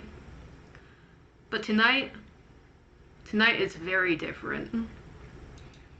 Tonight you undergo a sensation you felt before. As you lie at rest, just as sleep is coming over you, you just get that sudden bright flash of this eerie green light bathing your whole body. You cannot move. You feel yourself being lifted again. And then God, no. Through the blinding light and the haze, the staticky haze, like an old, staticky screen, like a screen, you see the three figures standing before you.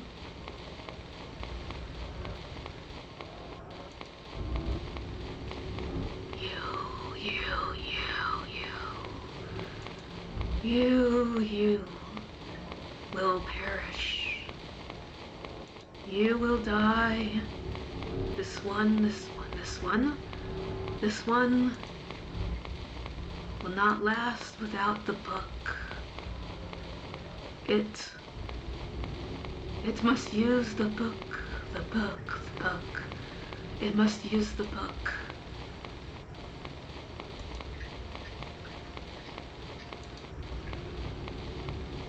You get this gripping, seizing of your muscles, almost like a locked jaw.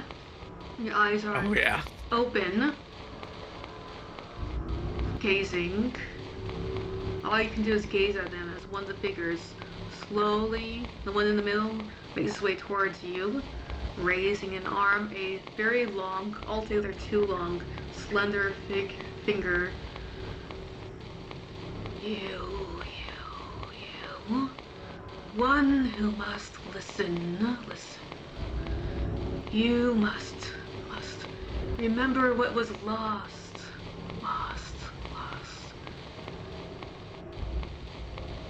The ritual. Remember. The ritual. Or all alone will be lost with you. You will perish. Remember the ritual. Reach the one who lies at the top. Reach him before it is too late. There's more whispering. There's more of this kind of scratching sensation at the back of your mind. You feel things that were long dormant starting to awaken, it's like something inside you start to crawl back into life, but you can't quite reach it yet. And just as you begin to reach for that thing in the back of your mind that you can't quite touch, Just then, the green light fades away, and so does the vision, as you find yourself once again lying back in your bed, alone in your cell. There's a kind of a jumping as if you'd been dropped back into your bed.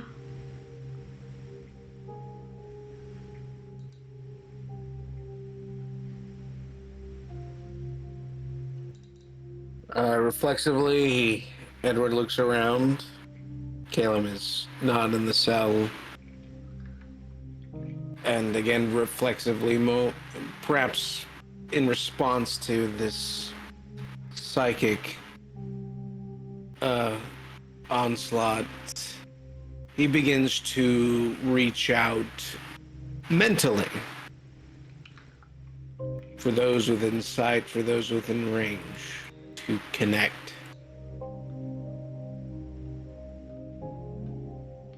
Those who are in sight and within range for you right now, sleeping in the cell across from you, Lester Locks and John Taylor.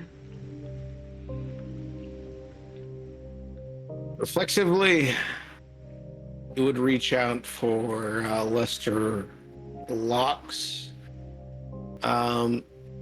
It is, I'm going to attempt to do Awaken Mind to see if it is affected at all by the null gas. Okay. Go ahead and drop that and the... Oh, you did okay. Telepathic connection between your mind and the mind of another. And this is a feature directly from your warlock class that the great old one? Yes, okay. Correct. What are you going to attempt to communicate with him? It is almost instinctual, reflexive, and it's just is anyone there? He's not very conscious of it right now. Okay. It's as if his mind, as it is kind of being pried open by these entities, and it awakens, and it just kind of unleashes around the cells around his area. Whether or not it is affected by null gas, well, that's on you, Grace. You reach out, and that thing that you feel scratching at the back of your mind lurches. It's almost like there's this kind of, feel like a leap forward, and you grasp something almost physically, it feels like to you. Mm-hmm. So you reach out, anyone there? And just as you do that, Lester jerks away. He's like,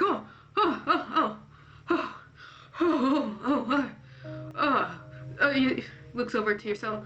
Did you say something there, Edward? Ed is kind of still collecting himself. Say something. No, did you... his senses are beginning to collect, and he's kind of like in a feel for what he's capable of. What works, what doesn't. And then all gas.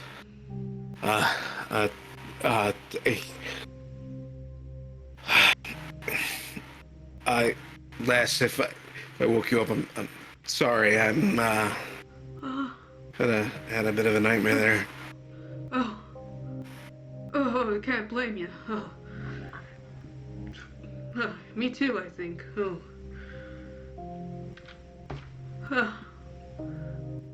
Well, you best get some rest then. Yeah. It's gonna be a long day. And there's this exhaustion, this fear, and however, in the back of his mind, it kind of dominates this whole thing is that curiosity. It's like, all right, he woke up. Lester Logs. And whether it's conscious or not, he attempts to kind of latch on form that connection, and he's going to try to pass on a word telepathically, unshared beyond the physical space, through this no gas, which has at this point inhibited everything on this floor.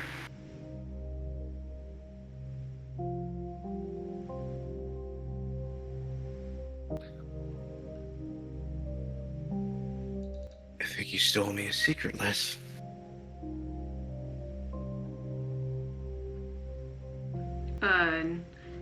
Alright, so you communicate that to Lester. Attempt to. Lester just starting to lie down again. And as you do that, he jumps back up. He, like, sticks a pinky in his ear and starts, like, cleaning the mouth out. It's like, oh, sorry. What's that you say? And with that kind of reaction, Edward does perk up, and he grabs the bars and he looks at Les. And he doesn't speak with his mouth. He doesn't speak with words. He continues mentally. You hear me, don't you? You hear what I am projecting. So right now, your cells are dark. You can see each other's outlines, but unless his eyes probably aren't what they used to be. He goes over, kind of peers at you through like the dark. Yeah, I can hear you. Les. Weirdly echoey in here, though. Les, I don't know how to really. I'm gonna be honest with you, Les. I'm not using my mouth to speak with you. I'm not using words. Les. I have another secret to share with you. You know who my mother was. And this is all carried telepathically. Les may not grok that right now, given the circumstances. Yeah. My father may have been another figure that you are aware of. Is that A figure by the name Flick.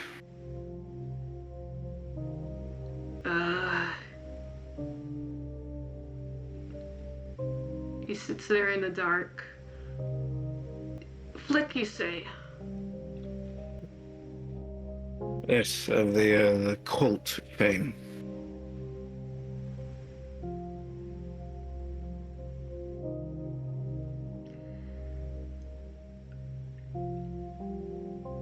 So the telepathic bond is kind of a willful thing, so you're not probing his thoughts right now. Not probing his thoughts. It's Yeah. basically just a back and forth of kind of mental communication.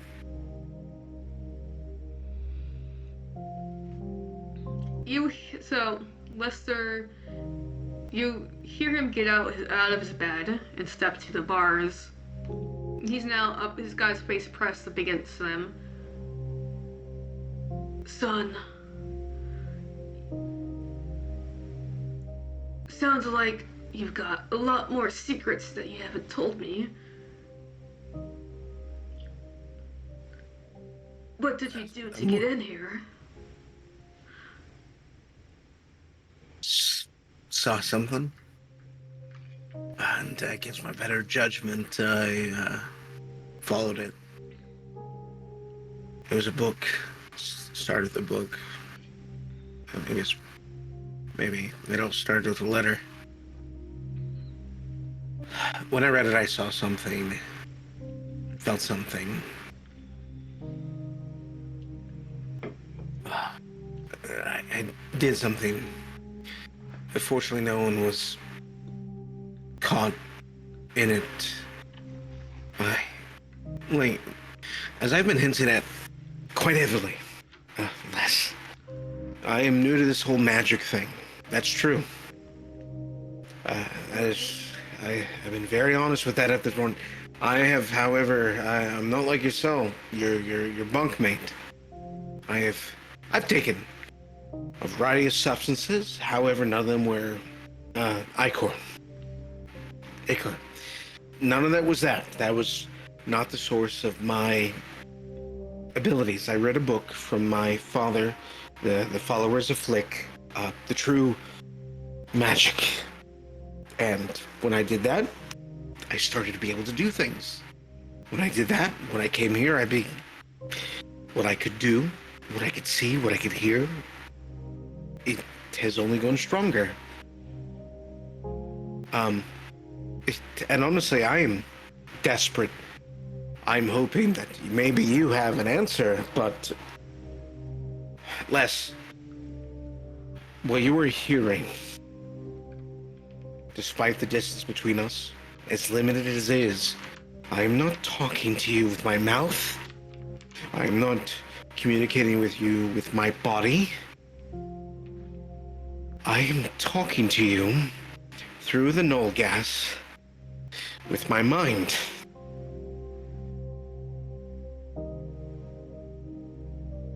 But Charles Flick was excuse me, if he's really your father, don't mean to sound rude, but Flick was a charlatan. Oh, believe me, before I found that book and before I came here in this cell, I conjured it up as it was a con game. Preying on the weak, the gullible. But there is a dire truth to it all that I am still piecing together. I see things, I hear things, and I've tried to dole them out, I've tried to quiet them, but in this prison, I am robbed of all those substances. So I'm at their mercy. So, unless it is a bit of a desperate plea, I am seeking your counsel in regards to what this means. You are classically trained, you are educated in these matters.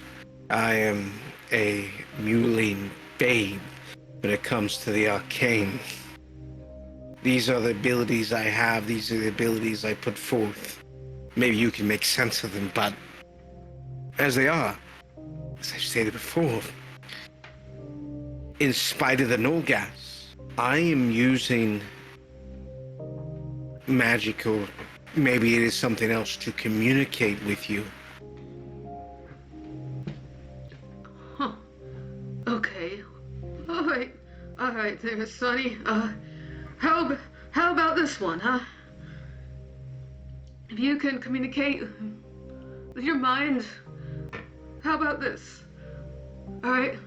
What am I thinking right now? And this time he's going to be thinking something willfully. So, Alright. You hear him say, "I added a Jack of Kings to that last hand."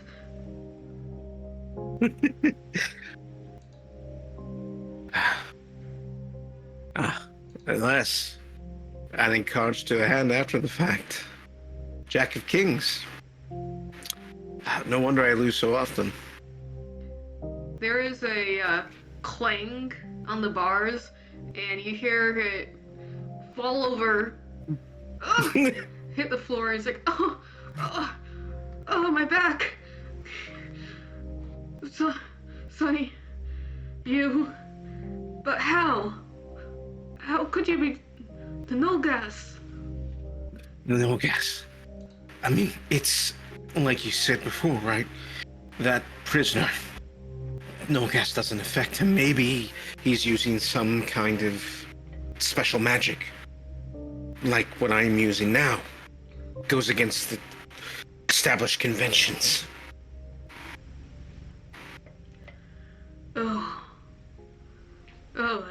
Edward. He kind of like achingly starts to try and like sit himself upright again. Oh, son, you've gotten yourself into a mess of trouble. You said it started with a book. A book, a letter from my father. You know what they say about cats and curiosity.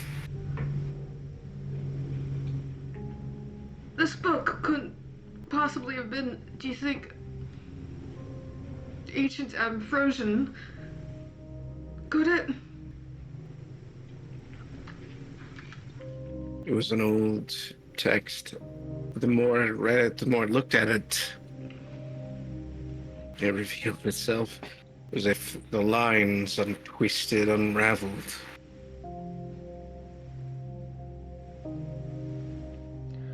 Oh no.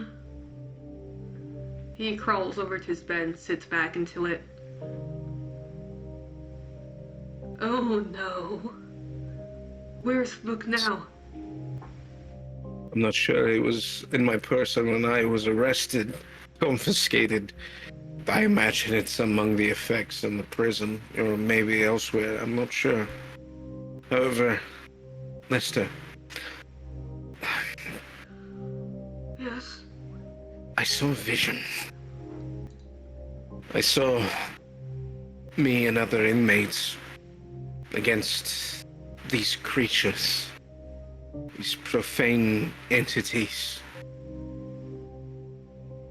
I had the book in my hand and I was casting spells, as were those who were in my company. However,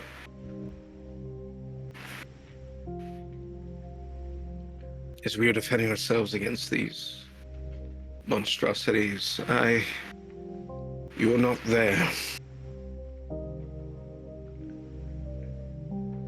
If this is a vision of what is to be, I can only hope that you were able to avoid that. What kind of monstrosities?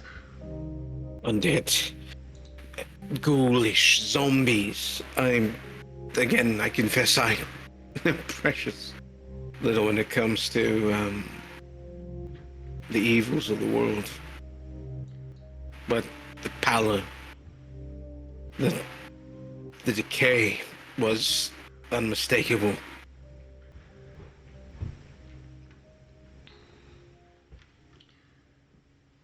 Well, let's just hope for all of our sakes that was just a bad dream.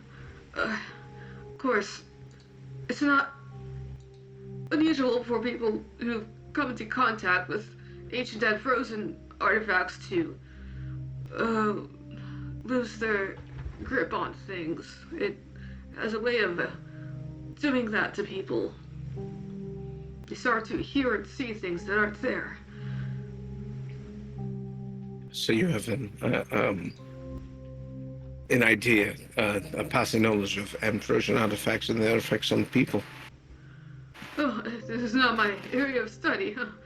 That's just some things that I learned in my academy days. So it is common knowledge that those who come into contact with Ambrosian artifacts have their minds altered. Oh, yes, it's a very dangerous arm of research. To even study those things well, some scholars have lost their whole careers by losing their minds doing it.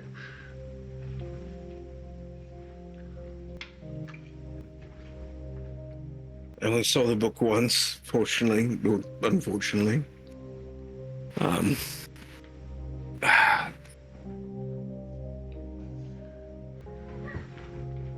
I feel that I am in control of my faculties, but maybe that is the artifact at play. I don't know. I'm thankful to have your opinion, your perspective on the matter, Lester. Oh, well, uh, just a word of advice from an old man here. My days, those days for me are long over with, but, Edward, if you find yourself tempted to keep using that mind magic, try not to use it unless you really have to. I will keep that in mind, Les. Thank you for your counsel. And he kind of switches, almost in response to kind of talking to Les, using the space between themselves. You've done a lot for me. And you continue to do a lot for me, Les. Thank you. Of course, and if, well, if something like that were to happen, to be honest, I don't know if I'll see the end of my sentence here anyways. Well, all I want to say is, don't worry about me too much. Look after yourself. And if you see that other young man, the halfling, Callum, look after him too before you worry about old Lester. Come on, Les. You got quite a few years left in you. Oh, well, it's all right. You don't have to sugarcoat anything for me. Sonny, I know how it is. I still good at, well, the only thing that fills my days is a good game of cards every now and then. Sometimes they serve a soup with some actual beef in it. That's all I have to look forward to nowadays. Soup with beef. All right. Keep that in mind, Les. Hey, who knows? I mean, your hand gets lucky, cards get lucky. Maybe you'll get an extra serving next time we're fed. Yeah. He lies back in his bed. The son of Greer Carter and Charles Flick. Well, here I thought I've seen everything. Yeah. Bit of a wonder, isn't it?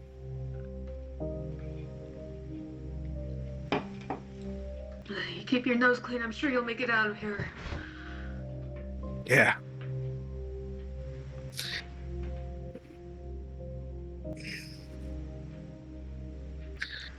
And then, with that, I think we can go ahead and transition to, as I imagine, Edward, you have a lot to think about tonight as you lay back on your bed.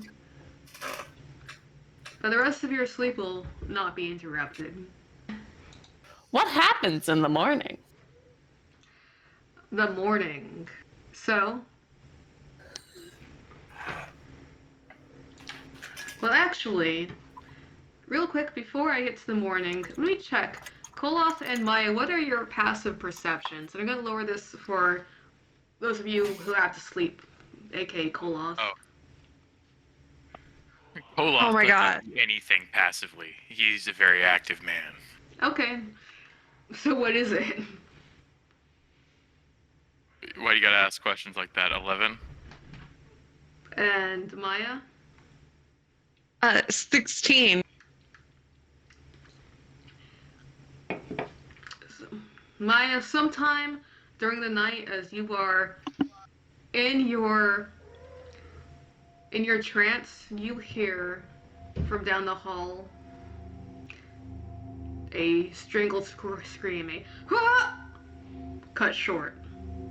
Does it sound like anyone I've heard before? Yeah, well, that's really difficult to discern, but you can try to make a perception check. Ooh, I wonder if it'll automatically do the -2. Hold I on. guess we'll find out. Nope. No. But you rolled Okay. a 17 on the die. That's pretty good. Total 23, -2 for your exhaustion is 21. Oh my god. She's cracked. So, it occurs to you, doesn't sound like the voice of the person speaking Dwarfish, or the Dwarfish adjacent language. It sounds a lot like one of the guards that was beating you yesterday.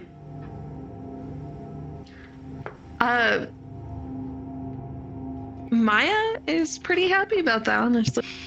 You know? They got what they deserve. And come morning, tied to your seat again, you, waiting in your cell, waiting to see if anybody will check in on you, if you're able to be looked at or fed. You hear footsteps approach, and there's the of the door being open. You're almost blinded by the sudden light from the lamp. See a guard saying, "Alright, get out." Oh, hold on. They take out keys. As two of them take off your manacles and you're escorted out, Koloth.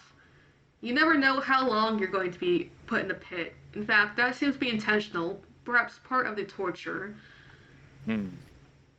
It's unusual to be let out after just one night, and yet, despite that, same to you. The clacking, the door opening, the blinding light, as two security corrections officers moving they seem to be moving hastily as they escape you out like, "Alright, come on, Hobby." They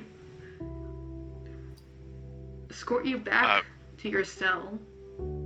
Koloth goes with them, but he's pumped up, energized, despite being in the pit all night and starving, because throughout his entire dreams, there was that consistent thumping of those war drums. So it's almost like passive that he's got that anxiety up.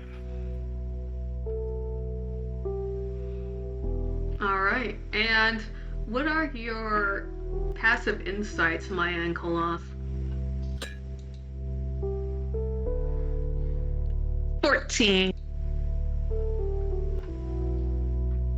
Koloth does not do anything passively. He's an active man. 13.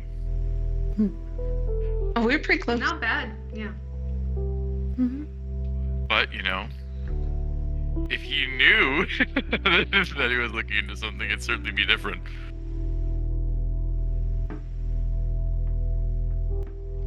And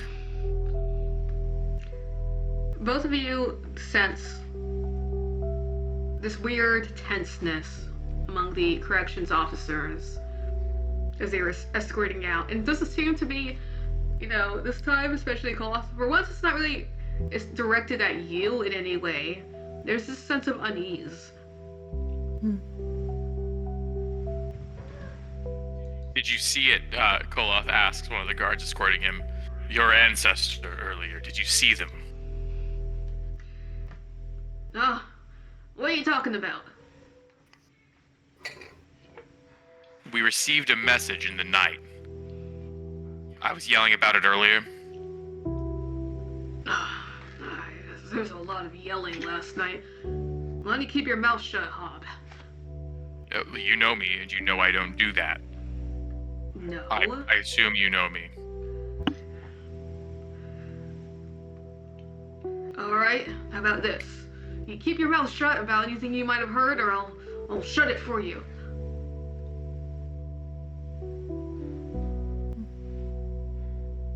those who came before you are staying around for your benefit.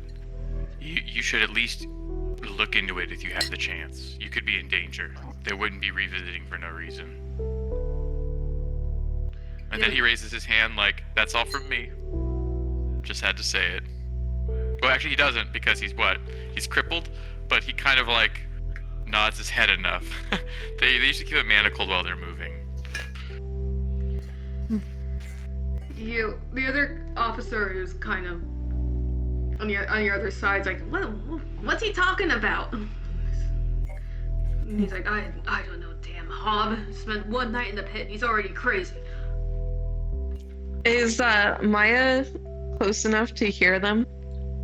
Yeah, this is happening pretty much at the same time. As it looks like most of the people down in the pit are getting escorted out.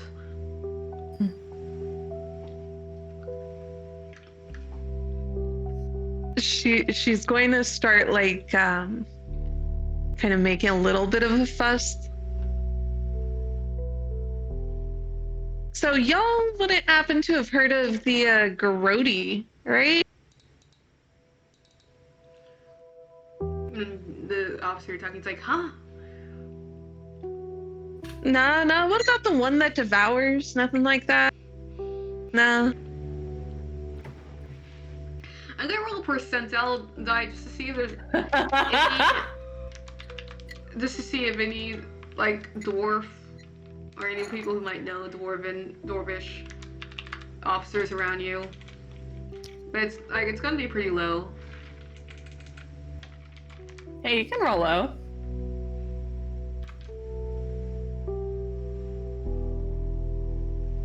Alright, they don't seem to be picking up what you're laying down.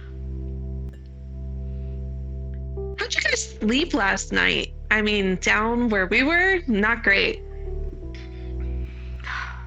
You're not supposed to sleep. Damn, this one just could have used a few more nights in the pit. Maybe it softened her up and shut her up. So they kind of start to like more forcefully, more unnecessarily, like roughly moving you along. Hey, careful!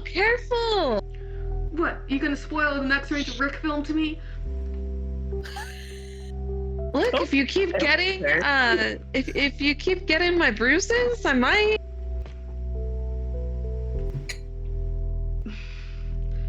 They're gonna like I'll remember this one. The other officers like, fucking, we're all gonna remember this one. Oh no. As you sense your reputation growing amongst the officers, Maya. Numerous reports of disobedience. Yes.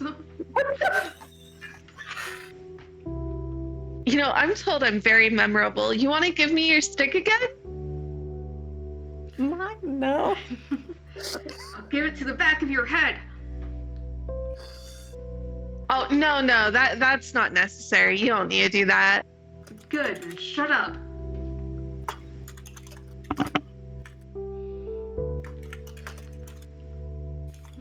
So you hear the murder went back. Damn, the mouth on this one. Do we have to take her back?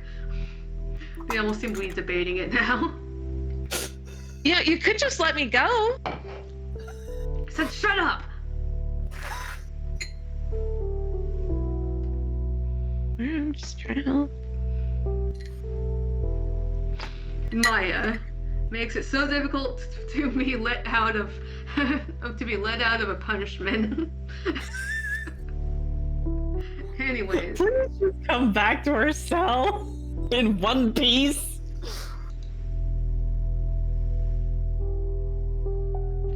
And Carmen, before even Maya comes to is escorted back to your cell, an officer comes to speak with you. They wake you up. It's really early, even earlier than usual. They We're already on the bars. There's a pause, and we would rise. You there? Sir? Oh, 1 second. Yeah, prisoner 929-464. There's a blink of acknowledgement. You requested religious services. There's a nod. Well, moderate patients arrived early this morning. Today. Then? She's going to be taking confessions. Is she free at any time in the afternoon? Kind of a shrug. Probably. She's holding the service tomorrow. There's a nod. If it would be possible, I would love to meet with her after breakfast or lunch. Whatever it is. Huh. No one's getting breakfast today. Weighty pause. Shrug. Then lunch. Whenever she is available. Let me know where to go. For the sorrow. Alright. And do you want to meet with her now or later? She wants to meet with her later. She wants to make sure that Maya is safe. She specified in the afternoon. If they're not permitting her to meet in the afternoon, Carmen would ask for them to give her, if not a minute, then less than that, to change into, well, she isn't changing. Nope. Just maneuver.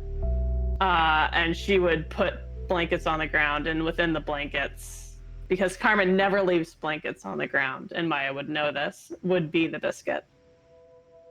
Or the remains of it. Alright. And then this morning, Maya and Koloth, you're both taken back upstairs. Koloth, your cellmate, Guilt, is waiting. He turns to you very unexpectedly when the officers push you back into the cell. Roughly as he usually treat you and slam the bars. It's like, Mr. Koloth, and he, like, runs forward there's almost a moment, he's never done this before. He looks so relieved to see you. He almost looks like he might embrace you for a second, but he holds off. Well, if he looks like he's going to, Koloth will override. When he starts to pull back, Koloth will scoop him up. Alright. And then set him down very quickly. He sits him down. He kind of, like, quickly, like, smooths his hair back and kind of adjusts his person's form. Well, tell you what, this is the fastest turnaround that you've had so far, Koloth. What'd you do to get them to lay you out so quickly? I was worried that you wouldn't make it out before, well, something much worse happens. Very possible something worse did happen.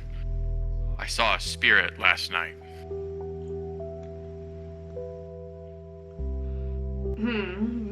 Strokes his chin. The scruff on his chin. The spirit.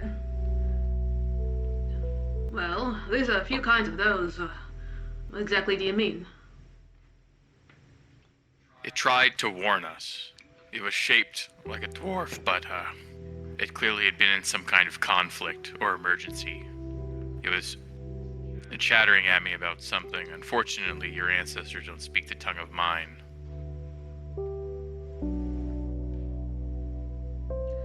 What did ancestors? What did this figure look like?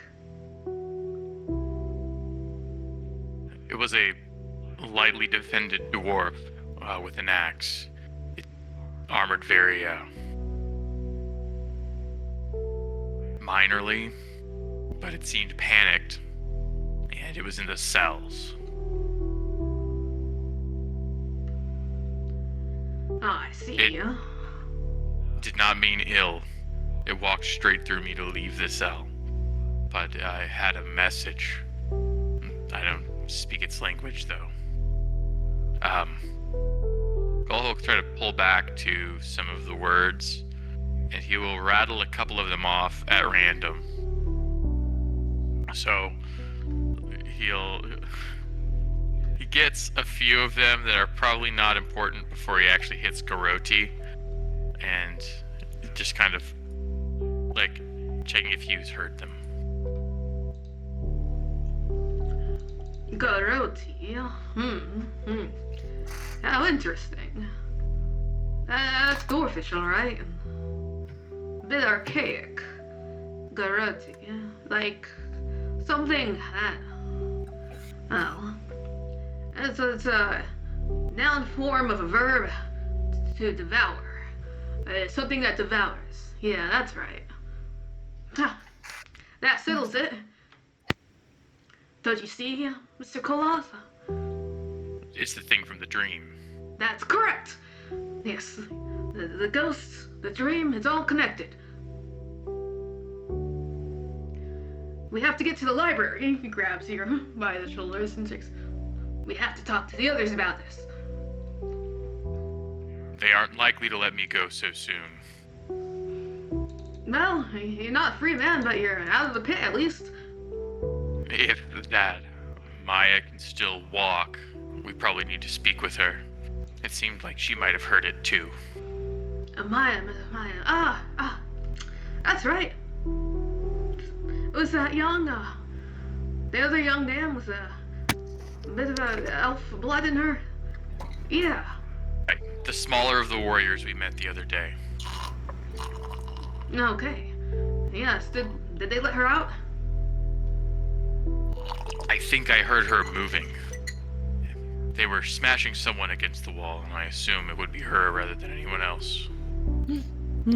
Well, I wouldn't make any assumptions there. They did bring a few others down. That big orc woman, what was her name? The Creed? Whoever it was didn't hit the guards. Yeah, that very fair on that one. All right.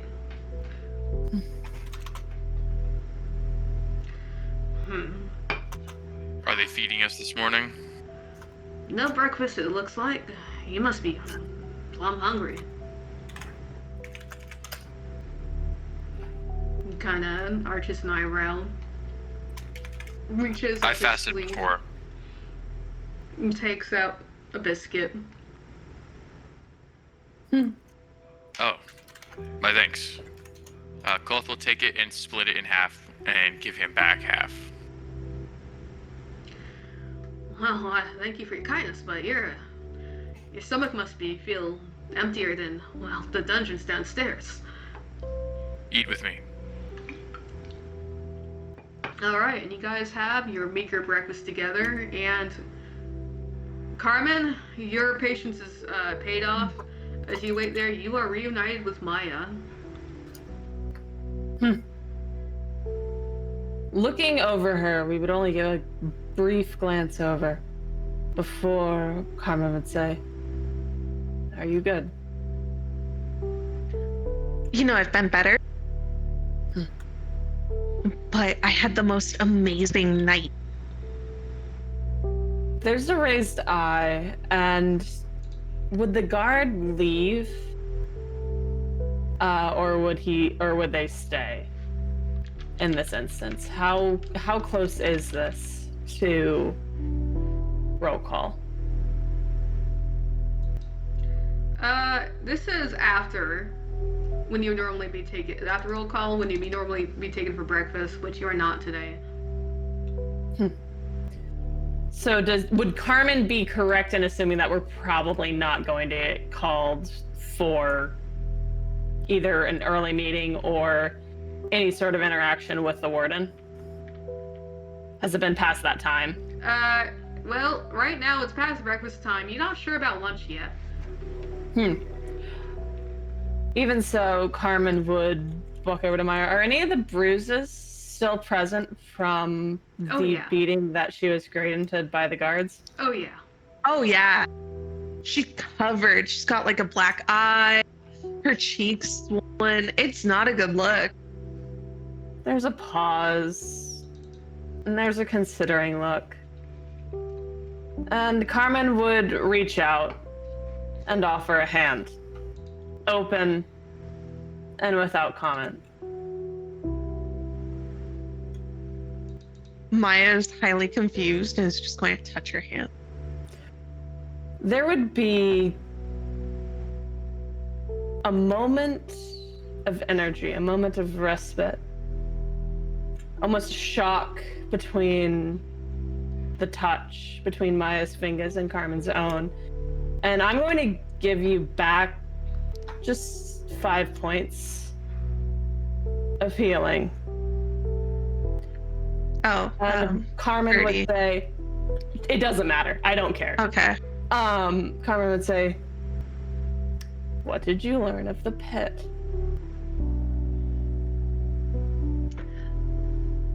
So I learned that you don't want to get shackled in the pit. Why did you get shackled in the pit, Maya? The guards did not appreciate my rendition of Ranger Rick and the Lizard Folk Lagoon. There's just a sigh. And Carmen would reach down into the blankets and would pull out 3/4 of a slightly stale biscuit and would hand it out to Maya. Tell me of Ranger Rick and the Black Lagoon. Lizard Folk Lagoon. Yeah, get it right. She breaks a bit of the biscuit and hands it back. I've eaten enough. They'll probably feed us at lunch. You haven't eaten anything. I'll Might save as some for well. Simon then. Yep, Simon. There's a nod. Might be better.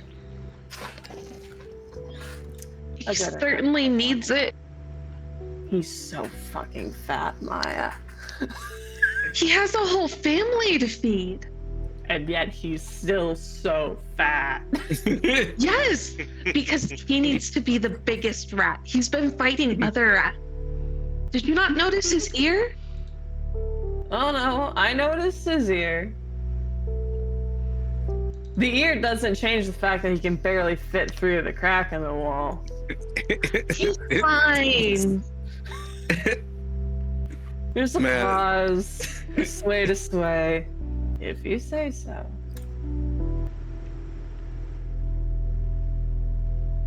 You sure you're good, though? I'm good.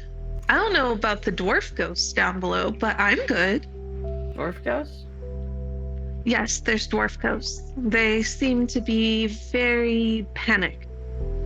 There's a pause. And Carmen would look to Maya, and her gaze is sharper now. Tell me everything. Well, they wouldn't help me out of my shackle. They're ghosts. That doesn't mean that they can't find a way to help. Also, he looked really gross. He had this eye wound. It was disgusting, Carmen. That's probably how Definitely don't want to see it again. he died. Well, yeah. Anyways, he was going on and on about the Grody.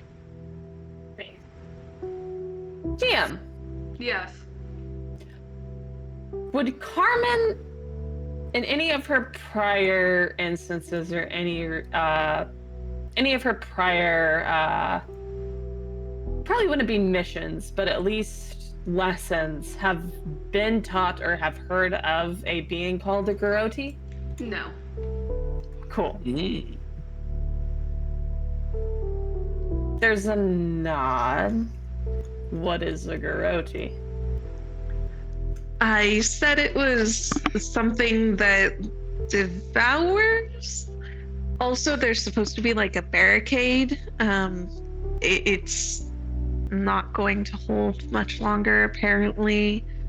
And there's a way out below, which seemed to be pretty useful information. But apparently we have to like pay fealty to a king. There's a pause. The soror is coming to visit. Depending on what the guards have granted her, I could request unto her a pyre. The dream. I mean, that would a her pyre help if voice- you don't know where the bones are? Say that again? Would a pyre help if you don't know where the bones are? It doesn't matter. It is a matter of foresight. Okay. The Golden Mother grants some of her followers foresight if they garner her favor.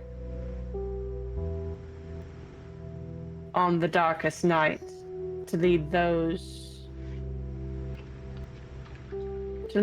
who might otherwise fall to darkness back into the divine light of dawn. If you say it'll help, I'm sure it will. There's a pause. There's just a moment where Carmen looks at you, just like, sigh. And honestly, it's probably requited. Before she would state, I also had a visitor last night. A little thing that mentioned that the food is going low. And as she says this, her voice goes quieter. And there is a being in the tower that we need to be cognizant of, careful of. They're the ones who gave us the dream.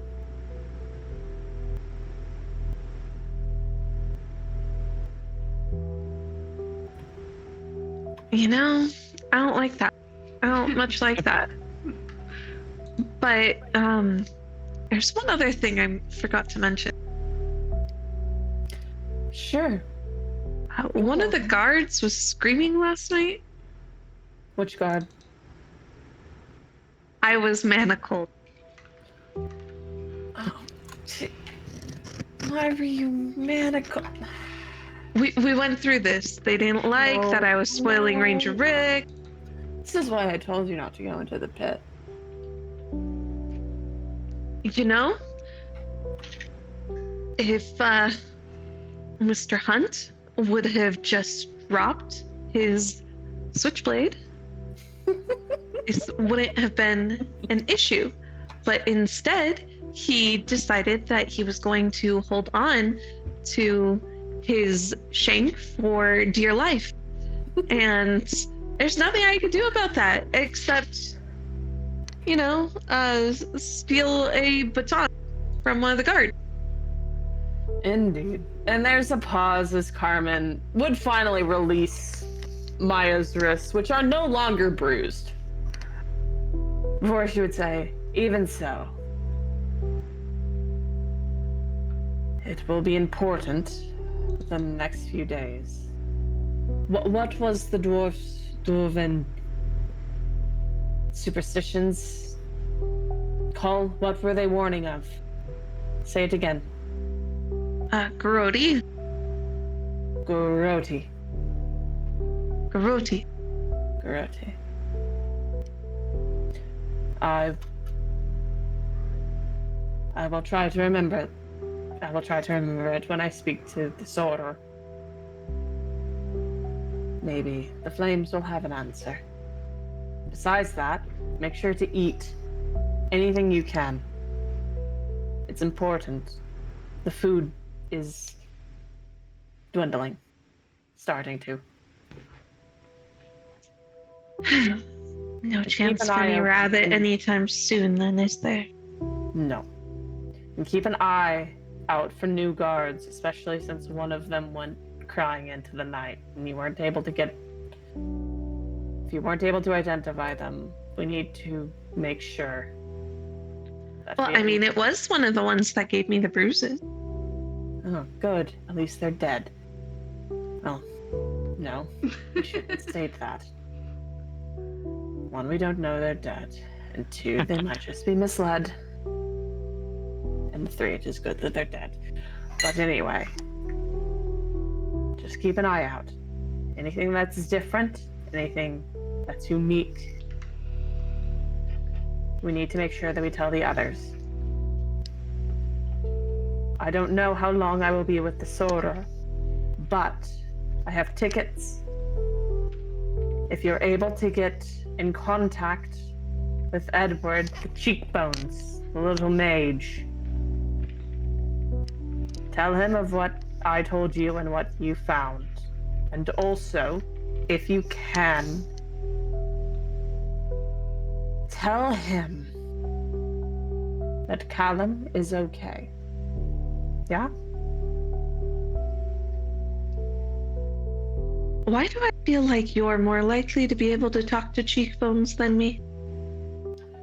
I'm going to go talk to the Sora because she isn't going to be here in 2 months, and if I die to a goddamn gargantuan beast that's going to kill me with an aura, I want to confess my sins now. That's fair. That's fair. You talk to Cheekbones if I'm not able to talk to Cheekbones, yeah? If they let him down, they might just keep him up. If they keep him up, we have larger problems on our plate. I mean, they didn't find the other one, right? Why would they bring them down?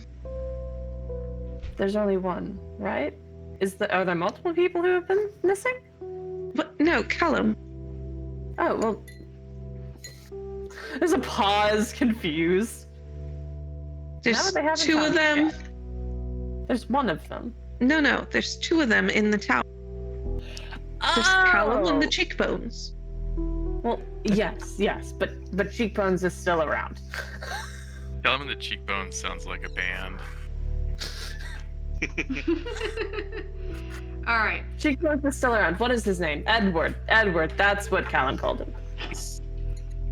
So, in the interest of time, since it's getting late. Yeah, sorry about that. It's also funny. Oh no, please, no. That's what the roleplay is why we're here. But just to kind of end on a more dramatic note, I'm gonna go ahead and say that you guys will be getting a lunch, and you will all be escorted to the cafeteria, including the spellcasters. Oh, sweet. Ooh. And there's going to be, as you all wait eagerly, you smell like the greasy food just simmering on the hot plates on this far side of the room. You all made to sit down again, and Warden Gareth Cromwell comes to make yet another announcement for you all. As he goes over, leans over his table, adjusts the microphone that's there. As he says, "My dear residents of Morgato, yesterday, you all endured hardships due to the reckless actions of certain members of your group. While most of the guilty were swiftly dealt with, one inmate saw fit to once again defy the rule of law and attempted escape. However, it is my pleasure to announce that Mr. Callum Byrne has been recaptured. He is currently being confined to the isolation ward for his actions and will later answer for his behaviors to the courts. While I must, out of caution and listen for all who would take advantage of our kindness, continue to forbid access to the recreations yard, your afternoon activities will be less restricted going forward. Those who have worked hard and maintained a good conscience may once again enjoy certain privileges. And please, do enjoy your lunch. That will be all." He turns the mic off.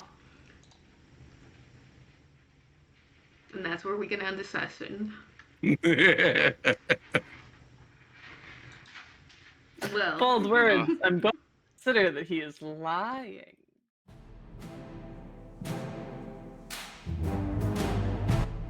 and that concludes the 4th session of our Arkenmore campaign. Tune in 2 weeks as we're going on a brief hiatus as we near the conclusion of our Morgato arc. Thank you for listening.